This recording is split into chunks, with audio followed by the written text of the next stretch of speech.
ಆಕಾಶವಾಣಿ ಭದ್ರಾವತಿ. ಸ್ವಚ್ಛತೆಯೆಡೆಗೆ ನಮ್ಮ ನಡೆ, ಸ್ವಚ್ಛ ಭಾರತ ಮಿಷನ್ ಕುರಿತ ವಿಶೇಷ ಕಾರ್ಯಕ್ರಮ ಸರಣಿ. ಈ ಕಾರ್ಯಕ್ರಮದ ಪ್ರಾಯೋಜಕರು ಜಿಲ್ಲಾ ಪಂಚಾಯತ್ ಶಿವಮೊಗ್ಗ. ಇಂದಿನ ಮೊದಲ ಕಾರ್ಯಕ್ರಮದಲ್ಲಿ ಭಾಗವಹಿಸುತ್ತಾರೆ ಶಿವಮೊಗ್ಗ ಜಿಲ್ಲಾ ಪಂಚಾಯತ್ನ ಮುಖ್ಯ ಕಾರ್ಯನಿರ್ವಹಣಾಧಿಕಾರಿಗಳಾದ ಸ್ನೇಹಲ್ ಸುಧಾಕರ್ ಲೋಖಂಡೆ. ಇವರನ್ನ ಸಂದರ್ಶಿಸುತ್ತಾರೆ ಭದ್ರಾವತಿ ಆಕಾಶವಾಣಿ ಕೇಂದ್ರದ ಕಾರ್ಯಕ್ರಮ ಮುಖ್ಯಸ್ಥರಾದ SR ಭಟ್. ಕೇಳುಗರೆ, ಶಿವಮೊಗ್ಗ ಜಿಲ್ಲೆಯ ಜಿಲ್ಲಾ ಪಂಚಾಯತ್ ಅಡಿಯಲ್ಲಿ ಸ್ವಚ್ಛ ಭಾರತ್ ಮಿಷನ್ ವಿಶೇಷ ಆಂದೋಲನ ನಡೀತಾನೆ ಇದೆ. ಈ ಸ್ವಚ್ಛ ಭಾರತ್ ಮಿಷನ್ ಆಂದೋಲನ ಅಂತಂದರೆ ಏನು, ಸ್ವಚ್ಛ ಭಾರತ್ ಮಿಷನ್ ಅಂತಂದರೆ ಏನು ಅನ್ನೋದನ್ನೇ ನಾವು ಇಂದು ತಿಳ್ಕೊಳ್ಬೇಕಂತ ಒಂದು ಪ್ರಸಂಗ ಇದೆ. ಇದನ್ನು ಮತ್ತು ಇಲ್ಲಿರತಕ್ಕಂಥ ಯೋಜನೆಗಳ ಬಗ್ಗೆ ಮಾಹಿತಿಯನ್ನು ನೀಡೋದಕ್ಕೋಸ್ಕರವಾಗಿ ಇಂದು ನಮ್ಮೊಂದಿಗಿದ್ದಾರೆ ಜಿಲ್ಲಾ ಪಂಚಾಯತ್ ಶಿವಮೊಗ್ಗದ ಮುಖ್ಯ ಕಾರ್ಯನಿರ್ವಹಣಾಧಿಕಾರಿಗಳಂತಹ ಸ್ನೇಹಲ್ ಸುಧಾಕರ್ ಲೋಖಂಡೆ ಅವರು. ಸ್ನೇಹಲ್ ಸುಧಾಕರ್ ಲೋಖಂಡೆ ಅವರೇ, ನಮಸ್ಕಾರ ಹಾಗೂ ಸ್ವಾಗತ. ನಮಸ್ಕಾರ, ಥ್ಯಾಂಕ್ ಯು. ಈಗ ನಮ್ಮ ಕೇಳಿದ್ರು ಹೇಳೋಣ, ಏನಿದು ಸ್ವಚ್ಛ ಭಾರತ್ ಮಿಷನ್ ಅಂತ? ಸ್ವಚ್ಛ ಭಾರತ್ ಮಿಷನ್ ಅಂದರೆ ನಮ್ಮ ಸರ್ಕಾರದಿಂದ ಒಂದು ಪ್ರತಿ ಗ್ರಾಮ ಪಂಚಾಯತಿಯಲ್ಲಿ ಪ್ರತಿ ಹಳ್ಳಿಗಳು ಸ್ವಚ್ಛ ಆಗಬೇಕು ಮತ್ತು ಪ್ರತಿ ಮನೆಯಲ್ಲಿ ಸ್ವಚ್ಛತೆ ಹೆಂಗೆ ಕಾಪಾಡಬೇಕು ಅಂತ ಒಂದು ಪ್ರೋಗ್ರಾಮ್. ಸಮಾಜದಲ್ಲಿ ಮತ್ತು ಮನೆಯಲ್ಲಿ ಮತ್ತು ಎಲ್ಲ ನಮ್ಮ ಮನಸ್ಸಲ್ಲಿ ಹೆಂಗೆ ಸ್ವಚ್ಛತೆ ಆಗಬೇಕು, ಅದು ಒಂದು ಕಾರ್ಯಕ್ರಮ ಇದು. ಸೊ ಸ್ವಚ್ಛ ಭಾರತ್ ಮಿಷನಲ್ಲಿ ಬೇರೆ ಬೇರೆ ಕಂಪೋನೆಂಟ್ಸ್ ಇರ್ತವೆ. ಇಂಡಿವಿಜುವಲ್ ಟಾಯ್ಲೆಟ್ ಕಂಪೋನೆಂಟ್ ಇದೆ, ಅದಾದಮೇಲೆ ಕಮ್ಯುನಿಟಿ ಟಾಯ್ಲೆಟ್ಸ್ ಮಾಡಬೇಕು ಅಂತ ಒಂದು ಕಂಪೋನೆಂಟ್ ಇದೆ. ಅದಾದಮೇಲೆ ಗ್ರೇ ವಾಟರ್ ಮ್ಯಾನೇಜ್ಮೆಂಟ್ ಅಂದರೆ ನಮ್ಮ ಮನೆಯಿಂದ, ಫಾರ್ ಎಕ್ಸಾಂಪಲ್ ನಮ್ಮ ಕಿಚನಿಂದ, ನಮ್ಮ ವಾಶ್ರೂಮಿಂದ ಏನೇನು ನೀರು ಬರುತ್ತೆ ಅದು ಹೆಂಗೆ ಟ್ರೀಟ್ ಮಾಡಬೇಕು, ಅದಕ್ಕೆ ಅದು ಹೆಂಗೆ ಕ್ಲೀನ್ ಮಾಡಬೇಕು, ಅದು ಒಂದು ಸ್ಕೀಮ್ ಇದೆ. ಅದಾದಮೇಲೆ ಇನ್ಲೈನ್ ಟ್ರೀಟ್ಮೆಂಟ್, ಫಾರ್ ಎಕ್ಸಾಂಪಲ್ ನಮ್ಮ ಮಳೆ ನೀರು ಇರುತ್ತೆ, ರೈನ್ಫಾಲ್ ವಾಟರ್, ಅದಕ್ಕೆ how do we treat them and how do we reuse them, ಅದು ಒಂದು ಪ್ರೋಗ್ರಾಮ್. ಸೊ ಸ್ವಚ್ಛ ಭಾರತ್ ಮಿಷನಲ್ಲಿ ಬೇರೆ ಬೇರೆ ಪ್ರೋಗ್ರಾಮ್ಸ್ ಇರುತ್ತೆ. ಮೇನ್ ಪ್ರೋಗ್ರಾಮ್ ಅಂದರೆ ಏನು, ನಮ್ಮ ಜನ ಅವರಿಗೆ ಒಂದು ಅವೇರ್ನೆಸ್ ಬರಬೇಕು, ಅವರಿಗೆ ಒಂದು ಲರ್ನಿಂಗ್ಸ್ ಬರಬೇಕು. ಸ್ವಚ್ಛ ಭಾರತ್ ಮಿಷನ್ ಯಾಕೆ ಬೇಕು, ಅಡ್ವಾಂಟೇಜ್ ಏನು, ನಮ್ಮ ದೇಶ ಸ್ವಚ್ಛ ಆದರೆ, ನಮ್ಮ ಗ್ರಾಮ ಸ್ವಚ್ಛ ಆದರೆ ನಮಗೆ ಏನು ಅನುಕೂಲ ಆಗುತ್ತೆ, ಹೆಂಗೆ ನಾವು ಸ್ವಚ್ಛತೆ ಮಾಡಬೇಕು, ಅದೆಲ್ಲ ಒಂದು ಅವೇರ್ನೆಸ್ ಕ್ಯಾಂಪೇನ್ ಮಾಡೋಕ್ಕೆ ಒಂದು ಇಶ್ಯೂ. ಸೊ ಅದೆಲ್ಲ ಸ್ಕೀಮ್ ಇದ್ದರೂ ನಮ್ಮ ಸಮಾಜದ ಜನ ಮೇನ್ ಅವರು ಅವೇರ್ನೆಸ್ ಆಗಬೇಕು, ಅವರ ಮನಸ್ಸಲ್ಲಿ ಒಂದು ನಿರ್ಧಾರ ಮಾಡಬೇಕು, ನಾವೇ ನಮ್ಮ ಮನೆ, ನಮ್ಮ ಪರಿಸರ, ನಮ್ಮ ಸಮಾಜ ಸ್ವಚ್ಛ ಮಾಡಬೇಕು. ಸಮಾಜ ಸ್ವಚ್ಛ ಮಾಡಬೇಕು ಅಂತಂದಾಗ ಗ್ರಾಮ ಸ್ವಚ್ಛ ಇರಬೇಕು. ಗ್ರಾಮದ ಸ್ವಚ್ಛತೆಗೆ ಪ್ರಥಮ ಆದ್ಯತೆಯನ್ನು ಕೊಟ್ಟಿರೋದು ಅನ್ನೋಂಥ ಉದ್ದೇಶದಿಂದನೇ ಇಂದಿನಿಂದ ನಮ್ಮ ಈ ಒಂದು ಕಾರ್ಯಕ್ರಮ ಸರಣಿಯನ್ನು ನಾವು ಪ್ರಾರಂಭ ಮಾಡ್ತಾ ಇದ್ದೀವಿ. ಸುಧಾಕರ್ ಲೋಖಂಡೆ ಅವರ ಅಧಿಕೃತವಾಗಿ ಇಂದಿನಿಂದ ಈ ಒಂದು ಕಾರ್ಯಕ್ರಮ ಸರಣಿಯ ಆರಂಭ ಆಗುತ್ತೆ. ಈ ಒಂದು ಹಿನ್ನೆಲೆಯಲ್ಲಿ ನಮ್ಮ ಕೇಳೋರಿಗೆ ತಾವು ಏನು ಹೇಳೋದಕ್ಕೆ ಇಷ್ಟಪಡ್ತೀವಿ? ಎಲ್ಲ ನಮ್ಮ ಜನರಿಗೆ ಏನು ನಾವು ಹೇಳಬೇಕು ಇಷ್ಟ ಇದ್ರೆ ಅಂದರೆ, ತಾವು ಕೂಡ ತಮ್ಮ ಮನೆಯಲ್ಲಿ ಸ್ವಚ್ಛತೆ ಕಾಪಾಡ್ತೀರಾ, ಅದಕ್ಕೆ ಏನೋ ಹೇಳೋಕ್ಕೆ ಅವಶ್ಯಕತೆ ಇಲ್ಲ. ಬಟ್ ತಮ್ಮ ಮನೆ ಜೊತೆ, ತಮ್ಮ ಪರಿಸರಲ್ಲಿ, ತಮ್ಮ ಸಮಾಜದಲ್ಲಿ ಹೆಂಗೆ ಸ್ವಚ್ಛತೆ ಕಾಪಾಡಬೇಕು, ಹೆಂಗೆ ನಾವು ಎಲ್ಲ ಜನರ ಜೊತೆ ಒಂದು ಕಾರ್ಯಕ್ರಮ ಮಾಡಬೇಕು, ಹೆಂಗೆ ಎಲ್ಲ ಕೈ ಜೋಡಿಸಿ ಕೆಲಸ ಮಾಡಬೇಕು ಸ್ವಚ್ಛತೆ ಬಗ್ಗೆ, ಅದೇ ಒಂದು ಅವೇರ್ನೆಸ್ ನಮ್ಮ ಜನರಿಗೆ ಬರಬೇಕು. ಅದಕ್ಕೆ ನಮ್ಮ ಗ್ರಾಮ ಪಂಚಾಯತಿಯಲ್ಲಿ ಬೇರೆ ಬೇರೆ ಬೇರೆ ಪ್ರೋಗ್ರಾಮ್ಸ್ ನಾವು ಮಾಡ್ತಾ ಇದ್ದೀವಿ. ಫಾರ್ ಎಕ್ಸಾಂಪಲ್, ಪ್ರತಿ ಮನೆಯಲ್ಲಿ ಒಣ ಕಸ ಹಸಿ ಕಸ ಹೆಂಗೆ ಸೆಪ್ರೇಟ್ ಮಾಡಬೇಕು. ಹೌದು, ಇಷ್ಟು ದಿನಗಳ ಕಾಲ ಆದರೆ ಎಲ್ಲರೂ ಒಂದೇ ಡಬ್ಬಿನಲ್ಲಿ ಸೇರಿಸ್ತಾ ಇದ್ರು. ಈಗ ಒಣ ಕಸ ಸೆಪ್ರೇಟ್ ಹೆಂಗೆ ಮಾಡಬೇಕು, ಹಸಿ ಕಸ ಸೆಪ್ರೇಟ್ ಹೆಂಗೆ ಮಾಡಬೇಕು, ಹಸಿ ಕಸದು ಮನೆಯಲ್ಲಿ ನೀವು ಕಂಪೋಸ್ಟಿಂಗ್ ಹೇಗೆ ಮಾಡ್ಬೋದು, ಅದಕ್ಕೆ ಒಂದು ಖಾದ ಆಗುತ್ತೆ, ಖಾದ ನಮ್ಮ ತೋಟಲ್ಲಿ ನಾವು ಯೂಸ್ ಮಾಡ್ಕೋಬೋದು. ಒಣ ಕಸ ಇದ್ದರೆ ನಮ್ಮ ಅವರು ಗಾಡಿ ತೊಗೊಂಡು ನಿಮ್ಮ ಮನೆಗೆ ಬರ್ತಾರೆ, ಅವರಿಗೆ ಕೊಟ್ಟು ಅವರೇ ಹೆಂಗೆ ರೀಸೈಕಲ್ ಮಾಡ್ತಾರೆ, ರಿಯೂಸ್ ಮಾಡ್ತಾರೆ, ಅದು ನಾವು ಗ್ರಾಮ ಪಂಚಾಯತಿಲಿ ಹೆಂಗೆ ಯೂಸ್ ಮಾಡಬೇಕು, ಅದೆಲ್ಲ ಅವೇರ್ನೆಸ್ ನಮ್ಮ ಜನರಿಗೆ ಬರಬೇಕು. ಕಸದಿಂದ ರಸ ಅಂತ ಹೇಳ್ಬಿಡ್ತೀವಿ. ಈಗ ಮೊದಲಾದ್ರೆ ಕಸ ಆಗಿತ್ತು, ಕಸದಿಂದ ರಸ ಆಗ್ತಾ ಇದೆ. ಈ ಕಸದಿಂದ ರಸ ಮಾಡೋದಕ್ಕೋಸ್ಕರ ತಾವು ವಿಶೇಷ ಯೋಜನೆಯನ್ನು ಕೂಡ ಹಾಕ್ಕೊಂಡಿರ್ಬೇಕು. ಹೌದೌದು. ಸೊ ನಮ್ಮ ಕಸದಿಂದ ರಸ ಯೋಜನೆಯಲ್ಲಿ ಎಲ್ಲಿ ಹಸಿ ಕಸ ಆಗ್ತದೆ, ಪ್ರತಿ ಮನೆಯಲ್ಲಿ ಸ್ವಲ್ಪ ಸ್ವಲ್ಪ ಹಸಿ ಕಸ ಜಮಾ ಆಗೇ ಆಗುತ್ತೆ, ಅದು ಹೆಂಗೆ ಯೂಸ್ ಮಾಡಬೇಕು. ಅದಕ್ಕೆ ನಮ್ಮ ಗ್ರಾಮ ಪಂಚಾಯತ್ ಲೆವೆಲಲ್ಲಿ ನೀವು ನಮ್ಮ ಮನೆಯವರು ಅಪ್ಲೈ ಮಾಡಿದ್ರೆ, ಸರ್ ನಾವು ಒಂದು ಕಂಪೋಸ್ಟಿಂಗ್ ಪಿಟ್ ನಮ್ಮ ಮನೆಯಲ್ಲಿ ಮಾಡಬೇಕು ಅಂತ ನಿಮಗೆ ಇಷ್ಟ ಇದ್ದರೆ, ನೀವು ಗ್ರಾಮ ಪಂಚಾಯತಿಲಿ ನಮ್ಮ PDO ಅಥವಾ ನಮ್ಮ ಸ್ಟಾಫ್ಗೆ ಅಪ್ರೋಚ್ ಮಾಡಿದರೆ ಅವರೇ ನಿಮಗೆ ಎಲ್ಲ ಇನ್ಫಾರ್ಮೇಷನ್ ಕೊಡ್ತಾರೆ. ಅದರ ಜೊತೆ ಹೆಂಗೆ ನಮ್ಮ ಪ್ರತಿ ಗ್ರಾಮ ಪಂಚಾಯತಿ ಸ್ವಚ್ಛತಾ ಕಾರಿಗಾರ ಅಂತೂ ಇರ್ತಾರೆ. ಆ ಸ್ವಚ್ಛತಾ ಕಾರಿಗಾರ ಎಲ್ಲ ಈ ಕಂಪೋಸ್ಟಿಂಗಲ್ಲಿ ಸೆಗ್ರಿಗೇಷನ್ ಎಕ್ಸ್ಪರ್ಟ್ ಇರ್ತಾರೆ. ತಮ್ಮ ಮನೆಯಲ್ಲಿ ಬಂದು ಅವರು ಕಂಪೋಸ್ಟ್ ಪಿಟ್ ಮಾಡೋಕ್ಕೆ ನಿಮಗೆ ಸಹಾಯ ಮಾಡ್ತಾರೆ. ಅದಕ್ಕೇನು ಜಾಸ್ತಿ ದುಡ್ಡು ಕೂಡ ಬೇಕಾಗಿಲ್ಲ. ಒಂದು ತಾವು ಈಗ ಮುಖ್ಯ ಕಾರ್ಯನಿರ್ವಹಣಾಧಿಕಾರಿಗಳು ಹೇಳಬೇಕು, ಅವರ ಮನೆಯಲ್ಲಿನೂ ಕೂಡ ಕಾಂಪೋಸ್ಟ್ ಒಂದು ರೀಸೈಕಲ್ ಮಾಡ್ಕೊಳ್ಳೋದಕ್ಕೆ ಅವಕಾಶ ಕೊಡ್ತೀನಿ ಅಂತ. ಎಸ್. ಇದು ಹೇಗೆ? ಇದೆ ಹೀಗೆ ಅಂದರೆ, ಪ್ರತಿ ಮನೆಯಲ್ಲಿ ನಮ್ಮ ಗ್ರಾಮ ಪಂಚಾಯತ್ ಪ್ರತಿ ಮನೆಯಲ್ಲಿ ಒಣ ಕಸ ಹಸಿ ಕಸ ಸೆಪ್ರೇಟ್ ಮಾಡಿದ್ರೆ, ಒಣ ಕಸ ನಮ್ಮ ಸ್ವಚ್ಛತಾ ಕಾರಿಗಾರ ತೊಗೊಂಡು ಹೋಗ್ತಾರೆ, ಅದಕ್ಕೆ ಅವರು ಸೆಪ್ರೇಟ್ ಆಗಿ ರೀಸೈಕಲ್ ಸೆಗ್ರಿಗೇಷನ್ ಮಾಡಿಕೊಂಡು ರೀಸೈಕಲ್ ಮಾಡಿಸ್ತಾರೆ. ಹಸಿ ಕಸದು ಏನಿದೆ, ಹಸಿ ಕಸಿ ತಾವು ಮನೆಯಲ್ಲಿ ಕಂಪೋಸ್ಟಿಂಗ್ ಮಾಡೋಕ್ಕೆ ಒಂದು ಅವಕಾಶ ಇದೆ. ಇದಕ್ಕೆ ಸರ್ಕಾರಿ ಸೌಲಭ್ಯಗಳು ಕೂಡ ಇದೆಯಾ? ಹೌದು, ಸರ್ಕಾರಿ ಸೌಲಭ್ಯಗಳು ಇದೆ. ಮತ್ತು ನಾವು ಅದೇ ತಮಗೆ ಒಂದು ಕಂಪೋಸ್ಟಿಂಗ್ ಮನೆಯಲ್ಲಿ ಮಾಡೋಕ್ಕೆ ಇಷ್ಟ ಇದ್ದರೆ, ನೀವು ಇಂಟ್ರೆಸ್ಟ್ ತೋರಿಸಿದ್ರೆ ನಮ್ಮ ಗ್ರಾಮ ಪಂಚಾಯತಿಯಲ್ಲಿ ಬಂದರೆ ಅವರೇ ನಿಮಗೆ ಎಲ್ಲ ಸಹಾಯ ಮಾಡ್ತಾರೆ. ಅವರೆಲ್ಲ ನಿಮಗೆ ಹೇಳ್ತಾರೆ ಹೆಂಗೆ ಮಾಡಬೇಕು, ಏನೇನು ಆಗಬೇಕು. ಅದಕ್ಕೆ ಏನು ಜಾಸ್ತಿ ಕಷ್ಟ ಇಲ್ಲ. ಅವರೆಲ್ಲ ಸಹಾಯ ಮಾಡಿಕೊಡು, ನಿಮ್ಗೊಂದು ಕಂಪೋಸ್ಟಿಂಗ್ ಮಾಡಿಕೊಡ್ತಾರೆ. ನಿಮ್ಮದು ಅಷ್ಟೇ ಇಂಟ್ರೆಸ್ಟ್ ಇರಬೇಕು ಅಲ್ಲಿ. ಸೊ ಅದಕ್ಕೆ ಏನೇನು ಸಹಾಯ ಬೇಕು ಅದೆಲ್ಲ ನಾವು ಮಾಡಿಸ್ತೀವಿ. ಪ್ರತಿ ಮನೆಯಲ್ಲಿ ಒಂದು ಇಲ್ಲ ಅಂತಂದ್ರೆ ಫೈನಾನ್ಷಿಯಲ್ ಫೆಸಿಲಿಟೇಷನ್ ಏನಾದ್ರು ಅದಕ್ಕೆ ಇಷ್ಟು ಜಾಸ್ತಿ ಕಾಸ್ಟ್ ಏನು ಜಾಸ್ತಿ ಬರಲ್ಲ. ತರಬೇತಿ ಇಂಪಾರ್ಟೆಂಟ್, ಅವೇರ್ನೆಸ್ ಇಂಪಾರ್ಟೆಂಟ್, ಟ್ರೈನಿಂಗ್ ಏನಿದೆ ನಮ್ಗೆ ಕೊಡ್ತೀವಿ. ಮತ್ತೆ ಸ್ವಲ್ಪ ಡಕ್ ಪಿಟ್ ಮಾಡಬೇಕು ಅದೆಲ್ಲ ಕೂಡ ನಮ್ಮ ಗ್ರಾಮ ಪಂಚಾಯತ್ ಜನ ಅವರು ಬರ್ತಾರೆ, ನಿಮಗೆ ಸಹಾಯ ಮಾಡ್ತಾರೆ ಅದಕ್ಕೆ. ಸೊ ಅದಕ್ಕೆ they will help you in all the aspects. So ಅದು ಬಟ್ ನಿಮಗೆ ನೀವು ಆಸಕ್ತಿ ತೋರಿಸ್ಕೋಬೇಕು. ಅದಕ್ಕೆ ಆಸಕ್ತಿ ತೋರಿಸಿದ್ರೆ ಸುಮಾರು ಮನೆಯಲ್ಲಿ ಈಗ ತಾವು ನೋಡ್ಬೋದು, ಬೇರೆ ಬೇರೆ ಗ್ರಾಮ ಪಂಚಾಯತ್ ಸುಮಾರು ಮನೆಯಲ್ಲಿ ಕಂಪೋಸ್ಟಿಂಗ್ ಬಿಟ್ಟು ಅವರು ಚೆನ್ನಾಗಿ ಮಾಡ್ತಾ ಇದ್ದಾರೆ. ಕಸದಿಂದ ರಸ ಕೂಡ ಸಿಗ್ತಾ ಇದೆ, ಅದು ಕೂಡ ಅವರು ಟೋಟಲಿ ಯೂಸ್ ಮಾಡ್ತಾ ಇದ್ದಾರೆ. ಸಸ್ಟೈನಬಲ್ ಸೋರ್ಸ್ ಆಫ್ ಇನ್ಕಮ್ ಅವ್ರಿಗೆ ಆಗ್ಬಿಟ್ಟಿದೆ. ಅಂದ್ರೆ ಒಂದು ರೀತಿಯಲ್ಲಿ ಗೊಬ್ಬರವನ್ನು ಕೂಡ ಅವ್ರ ಮನೆಯಲ್ಲೇನೆ ತಯಾರು ಮಾಡ್ಕೊಳ್ಳೋದಕ್ಕೆ ಅವಕಾಶ. ಇಷ್ಟು ದಿನಗಳ ಕಾಲ ಆದ್ರೆ ಹಟ್ಟಿ ಗೊಬ್ಬರ ಅಷ್ಟೇ ಕಾನ್ಸೆಪ್ಟ್ ಇದ್ದಿದ್ದು, ಹಸು ಸಾಕಿದ್ರೆ ಹಸುವಿನ ಗೊಬ್ಬರ ಅಂತ ಮಾತ್ರ ಅಂದ್ಕೊಂಡಿದ್ರು. ಆದ್ರೆ ಈಗ ಹಾಗಿಲ್ಲ, ಅವರ ಮನೆಯಲ್ಲಿಯೇ ಅವರು ಬಿಸಾಕುವಂತಹ ಒಂದು ವಸ್ತುಗಳಿಂದ ರಸಗೊಬ್ಬರ ಮಾಡ್ಕೋಬಹುದು. ಇದು ಒಂದು ರೀತಿಯಲ್ಲಿ ಆಯ್ತು. ಇನ್ನು ಸ್ವಚ್ಛತೆ ಅಂತ ಅಂದ ಕೂಡಲೇ ಟಾಯ್ಲೆಟ್ ಬಹಳ ಪ್ರಮುಖ ಪಾತ್ರ ವಹಿಸುತ್ತೆ. ಅವರೇ ಅದಕ್ಕೆ ಕೂಡ ಈಗ ಆಲ್ರೆಡಿ ನಮ್ದು ಆಲ್ಮೋಸ್ಟ್ ಆಲ್ ಗ್ರಾಮ ಪಂಚಾಯತ್ ODF ಆಗಿದೆ, ಓಪನ್ ಡೆಫಿನಿಷನ್ ಫ್ರೀ ಆಗಿದೆ. ಅದಕ್ಕಿಂತ ನೆಕ್ಸ್ಟ್ ಸ್ಟೆಪ್ ಅಂದ್ರೆ ಮಾಡೆಲ್ ಗ್ರಾಮ ಪಂಚಾಯತ್ ಮಾಡಬೇಕು ಅಂತ ಇದೆ. ಸೊ ಪ್ರತಿ ಮನೆಯಲ್ಲಿ ಈಗ toilets, individual house hold toilet ಕೊಡೋಕ್ಕೆ ಅವಕಾಶ ಇದೆ. ಅದಕ್ಕೆ ಒಂದು ಜನರಲ್ ಮನೆಗೆ 12,000, SC/ST ಇದ್ರೆ 20,000 ಅವಕಾಶ ಇದೆ ಕಟ್ಟಿಕೊಳ್ಳೋದಕ್ಕೆ. ಎಸ್, ಅದು ಕೂಡ ಈಗ ಆಲ್ರೆಡಿ ಎಲ್ಲ ಮನೆಯಲ್ಲಿ ಇದೆ. ಬಟ್ ಸ್ವಲ್ಪ ಹೊಸ ಮನೆ ಆಗ್ತದೆ. ಹೊಸ ಮನೆ ಆಗಿದ್ರೆ ಅವರು ನಮ್ಮ ಕಡೆ ಅಪ್ಲೈ ಮಾಡಿದ್ರೆ ಇಮಿಡಿಯೇಟ್ಲಿ ನಾವು ಅವರಿಗೆ ಅವಕಾಶ ಕೊಡ್ತೀವಿ. ನೀವು ಕಟ್ಕೊಡಿ, ನಿಮಗೆ ನಾವು ಎಷ್ಟು ದುಡ್ಡಿದೆ ಸರ್ಕಾರ ಆದೇಶ ಪ್ರಕಾರ ದುಡ್ಡು ಅದಕ್ಕೆ ಕೊಡಿಸ್ತೀವಿ. ಸೊ ಈ ವರ್ಷ ಕೂಡ ನಮ್ಮ ಕಡೆ 6,000 ಅಪ್ಲಿಕೇಶನ್ ಬಂದಿತ್ತು. ಅದ್ರ ಬಗ್ಗೆ ಆಲ್ರೆಡಿ 2,000 ಪೇಮೆಂಟ್ಸ್ ಕೂಡ ಆಗಿದೆ. ಇನ್ನು 4,000 ಕಟ್ತಾ ಇದ್ದಾರೆ. ಕಟ್ಟಿದ ಮೇಲೆ ಇಮಿಡಿಯೇಟ್ಲಿ ನಮಗೆ ಹೇಳಿದರೆ GPS ಮಾಡ್ಕೊಂಡು ನಮಗೆ ಫೋಟೋ ಕಳಿಸಿದ್ರೆ ಅವ್ರದ್ದು ಪೇಮೆಂಟ್ ಮಾಡ್ತೀವಿ. ಗ್ರಾಮೀಣ ಏರಿಯಾದಲ್ಲಿ ಯಾರೊಬ್ಬರಿಗೆ ಟಾಯ್ಲೆಟ್ ಕಟ್ಟಬೇಕಕ್ಕೆ ಅವಶ್ಯಕತೆ ಇದ್ರೆ ಇಮಿಡಿಯೇಟ್ಲಿ ನಮ್ಮ ಗ್ರಾಮ ಪಂಚಾಯತ್ ಅಪ್ಲೈ ಮಾಡ್ಕೊಂಡು ಅವ್ರ ಟಾಯ್ಲೆಟ್ ಕಟ್ಕೋಬಹುದು. ಅಂದ್ರೆ ಈಗ ನಾನು ಒಂದು ಹೊಸ ಮನೆ ಕಟ್ತಾ ಇದ್ದೀನಪ್ಪ, ಹೊಸ ಮನೆ ಕಟ್ಟೋ ಅಂತ ಸಂದರ್ಭದಲ್ಲಿ ನನಗೂ ಕೂಡ ಒಂದು ಟಾಯ್ಲೆಟ್ ಅನ್ನು ಕಟ್ಕೋತೀನಿ ಅಂತಂದ್ರೆ ಅವರು ಗ್ರಾಮ ಪಂಚಾಯತಿಗೆ ಹೋಗಿ ಅವ್ರು ಇನ್ಫಾರ್ಮೇಶನ್ ಕೊಡ್ಬೇಕಾಗತ್ತ ಮೊದಲು. ಎಸ್, ಇನ್ಫಾರ್ಮೇಶನ್ ಕೊಟ್ರೆ ಅವರಿಗೆ 12,000 ಕೊಡೋಕೆ ನಮಗೆ ಅವಕಾಶ ಬರುತ್ತೆ. ಸೊ ಅವರೇ ಕಟ್ಕೊಂಡು ತೋರಿಸಿದ್ರೆ, ಸರ್ ನೋಡಿ ನಾವು ಈ ಟಾಯ್ಲೆಟ್ ಕಟ್ಟಿದ್ದೀವಿ, ಯೂಸ್ ಮಾಡ್ತಾ ಇದೀವಿ ಅಂತ ಕಟ್ಕೊಂಡ್ರೆ ನಾವು ಅವ್ರಿಗೆ ಡೈರೆಕ್ಟ್ಲಿ ಪೇಮೆಂಟ್ಸ್ ಮಾಡಿಸ್ತೀವಿ. ಟಾಯ್ಲೆಟ್ ನಮ್ಮಲ್ಲಿ ಮೊದಲಾದ್ರಿತ್ತು ಬಯಲು ಮುಕ್ತ ಶೌಚಾಲಯ ಅಂತ. ಹೌದು, ಮೊದಲಾದ್ರೆ ಬಯಲಿನಲ್ಲೇ ಹೋಗಿ ಮಾಡುವಂತದ್ದು ನೋಡ್ತಿದ್ವಿ. ಆದ್ರೆ ಇತ್ತೀಚಿನ ದಿನಗಳಲ್ಲಿ ಆ ಪ್ರಸಂಗಗಳು ಬಹಳ ಕಡಿಮೆ ಕಾಣಿಸ್ತಾ ಇದೀವಿ. ಈಗ ಇಲ್ಲ, ಆದ್ರೂ ಕೂಡ ಇದು ಆಗ್ಬಾರ್ದು. ಏನೋ ಒಂದು ಕೇಸ್ ಕೂಡ ಹಂಗೆ ಆಗ್ಬಾರ್ದು. ಮತ್ತೆ ಅದರ ಜೊತೆ ಏನಾಗುತ್ತೆ, ಪ್ರತಿ ಮನೇಲಿ ನಾವು ಟಾಯ್ಲೆಟ್ಸ್ ಕೊಡ್ತೀವಿ. ಅದರ ಜೊತೆ ಬಟ್ ಮಾರ್ಕೆಟ್ ಏರಿಯಾದಲ್ಲಿ ಕಮ್ಯುನಿಟಿ ಏರಿಯಾಸ್ ಇರುತ್ತೆ, ನಮ್ಮ ಗ್ರಾಮ ಪಂಚಾಯತ್ ಇರುತ್ತೆ, ಮಾರ್ಕೆಟ್ ಏರಿಯಾಸ್ ಇರುತ್ತೆ, ಬಸ್ ಸ್ಟ್ಯಾಂಡ್ಸ್ ಇರುತ್ತೆ, ಅಲ್ಲಿ ಕೂಡ ಒಂದು ಕಮ್ಯುನಿಟಿ ಟಾಯ್ಲೆಟ್ಸ್ ಮಾಡಕ್ಕೆ ನಾವು ಅವಕಾಶ ಮಾಡ್ತೀವಿ. ಇದು ಬಹಳ ಮುಖ್ಯ ಲೋಖಂಡೆ. ಯಾಕೆಂತಂದ್ರೆ ನಾವು ಸಾಮಾನ್ಯವಾಗಿ ಒಂದು ಹಳ್ಳಿ ಸಂತೆ ನಡೀತಾ ಇರುತ್ತಪ್ಪ, ಇಲ್ಲ ಅಂತಂದ್ರೆ ಒಂದು ಈ ದೊಡ್ಡ ದೊಡ್ಡ ಮಾರ್ಕೆಟ್ಗಳು ನಡೀತಾ ಇರುತ್ತೆ. ಅಲ್ಲಿ ತರಕಾರಿ ಮಾರೋರಿಂದ ಹಿಡಿದು ಕೊಳ್ಳೋರಿಂದ ಹಿಡಿದು ಎಲ್ಲರೂ ಬರ್ತಾ ಇರ್ತಾರೆ. ಬಹಳಷ್ಟು ಸಂದರ್ಭಗಳಲ್ಲಿ ಅವರಿಗೆ ತಾವು ಎಲ್ಲಿ ಒಂದು ಈ ಮಲಮೂತ್ರ ವಿಸರ್ಜನೆ ಮಾಡಬೇಕು ಅಂತ ಗೊತ್ತಿಲ್ಲದೇನೆ ಅನಾಹುತಗಳಾಗುವಂತ ಸಾಧ್ಯತೆ. ಅದಕ್ಕೆ ಏನ್ ಪ್ಲಾನ್ ಮಾಡಿದೀವಿ ಅಂದ್ರೆ, ನಾವು ಈಗ ಈ ವರ್ಷ ನಮ್ಮ ಟಾರ್ಗೆಟ್ಸ್ ಪ್ರಕಾರ 147 ಕಮ್ಯುನಿಟಿ ಟಾಯ್ಲೆಟ್ಸ್ ನಾವು ಅಪ್ರೂವ್ ಮಾಡಿದ್ವಿ ಥ್ರೂಔಟ್ ಡಿಸ್ಟ್ರಿಕ್ಟ್. ಅದರ ಪೈಕಿ 144 ಆಲ್ರೆಡಿ ಕಂಪ್ಲೀಟ್ ಆಗಿಬಿಟ್ಟಿದೆ. ಇನ್ನು 3 ಪ್ರೋಗ್ರೆಸ್ ಸ್ಟೇಜ್ ಅಲ್ಲ, ಅಂದ್ರೆ ಕನ್ಸ್ಟ್ರಕ್ಷನ್ ಸ್ಟೇಜ್ ಅಲ್ಲಿ ಇದೆ. ಅದು ಕೂಡ ಕಂಪ್ಲೀಟ್ ಆದ್ರೆ ನಮಗೆ ಈ ವರ್ಷ 147 ಕಮ್ಯುನಿಟಿ ಟಾಯ್ಲೆಟ್ಸ್ ನಾವು ನಮ್ಮ ಜನಕ್ಕೆ ಕೊಡ್ತೀವಿ. ಈಗ ಕಮ್ಯುನಿಟಿ ಟಾಯ್ಲೆಟ್ ನಮ್ಮ ಒಂದು ಊರಿನಲ್ಲಿ ಕಮ್ಯುನಿಟಿ ಟಾಯ್ಲೆಟ್ ಇಲ್ಲ ಅಂತ ಯಾರಾದ್ರೂ ನಮ್ಮ ಗ್ರಾಮಸ್ಥರು ಹೇಳಿದ್ರೆ ಅವರಿಗೆ ಎಲ್ಲಿ ಹೋಗಿ ಅಪ್ರೋಚ್ ಮಾಡಿದ್ರೆ ಈ ಕಮ್ಯುನಿಟಿ? ಈಗ ಸ್ಟೇಟ್ ಇಂದ ನಮಗೆ ಒಂದು ಟಾರ್ಗೆಟ್ಸ್ ಬರುತ್ತೆ. ಈ ಟಾರ್ಗೆಟ್ಸ್ ಪ್ರಕಾರ ನೀವು ಈ ವರ್ಷ ಇಷ್ಟು ಮಾಡಬೇಕು, ಆ ಪ್ರಕಾರ ನಾವು ಮಾಡಿಸ್ತೀವಿ. ಈಗ ನಮಗೆ ನೀವು ಹೇಳಿದ್ರ ಪ್ರಕಾರ ಯಾರೊಬ್ಬರು ಗ್ರಾಮ ಪಂಚಾಯತ್ ಸರ್ ನಮಗೆ ನೋಡಿ ಈ ಹಡಸ್ ಅಂತ ಆಗ್ತದೆ, ಇಲ್ಲಿ ನಮಗೆ ಕಮ್ಯುನಿಟಿ ಟಾಯ್ಲೆಟ್ಸ್ ಕೊಡಿ ಅಂತ ಹೇಳ್ತಾರೆ.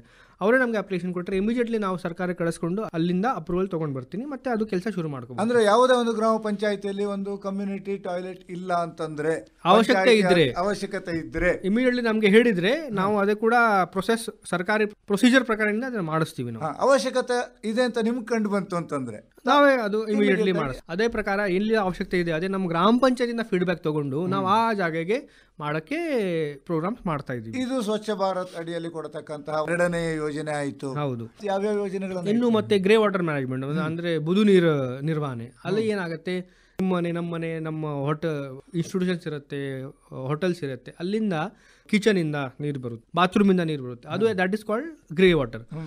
ಸೊ ಗ್ರೇ ವಾಟರ್ ಮ್ಯಾನೇಜ್ಮೆಂಟ್ ಏನಾಗುತ್ತೆ, ಗ್ರೇ ವಾಟರ್ ಮ್ಯಾನೇಜ್ಮೆಂಟ್ ಅಲ್ಲಿ ಅದೆಲ್ಲ ನೀರು ಏನಿರುತ್ತೆ ನಮ್ಮ ಸಿವೇಜ್ ಇಂದ ಡ್ರೈನ್ಗೆ ಹೋಗಿಬಿಡತ್ತೆ.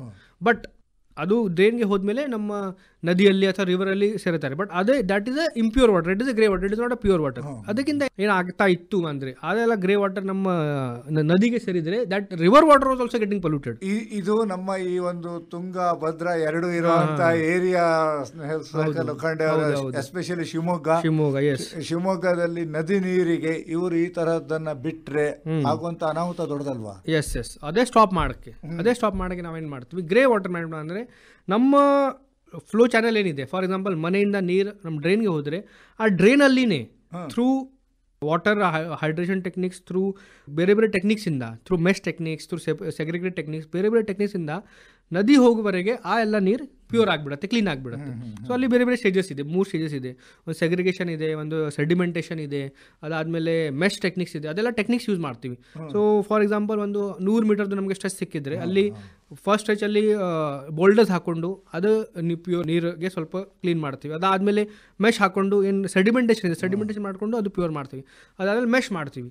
ಸೊ ಆ ಎಲ್ಲ ಟೆಕ್ನಿಕ್ಸಿಂದ ಏನಾಗುತ್ತೆ, ನಮ್ಮ ನೀರು ಏನು ಹೋಗುತ್ತೆ ನದಿಗೆ ಅದು ಎಲ್ಲ ಪ್ಯೂರ್ ಆಗಿಬಿಡುತ್ತೆ. ಅಂದರೆ ಪಂಚಾಯತಿಗೆ ಮಾಡಿಸುತ್ತೆ ಇದನ್ನು, ಪಂಚಾಯತಿ ಲೆವೆಲಲ್ಲಿ ಆಗುತ್ತೆ. ಸೊ ಗ್ರೇ ವಾಟರ್ ಮ್ಯಾನೇಜ್ಮೆಂಟ್ ಎಲ್ಲ ತಾಲೂಕಲ್ಲಿ, ಎಲ್ಲ ಗ್ರಾಮ ಪಂಚಾಯತಿಯಲ್ಲಿ ಬೇರೆ ಬೇರೆ ಸ್ಕೀಮ್ಸಲ್ಲಿ ಗ್ರೇ ವಾಟರ್ ಮ್ಯಾನೇಜ್ಮೆಂಟ್ ಟೆಕ್ನಿಕ್ಸ್ ಈಗ ಆಗ್ತಾ ಇದೆ. Already more than 1500 grey water management works ನಾವು ತೊಗೊಂಡಿದ್ದೀವಿ. ಅದು ಎಲ್ಲ ಮ್ಯಾಕ್ಸಿಮಮ್ ಕಂಪ್ಲೀಟ್ ಆಗಿದೆ, ಸುಮಾರು ಪ್ರೋಗ್ರೆಸ್ಸಲ್ಲಿ ಕೂಡ ಇದೆ.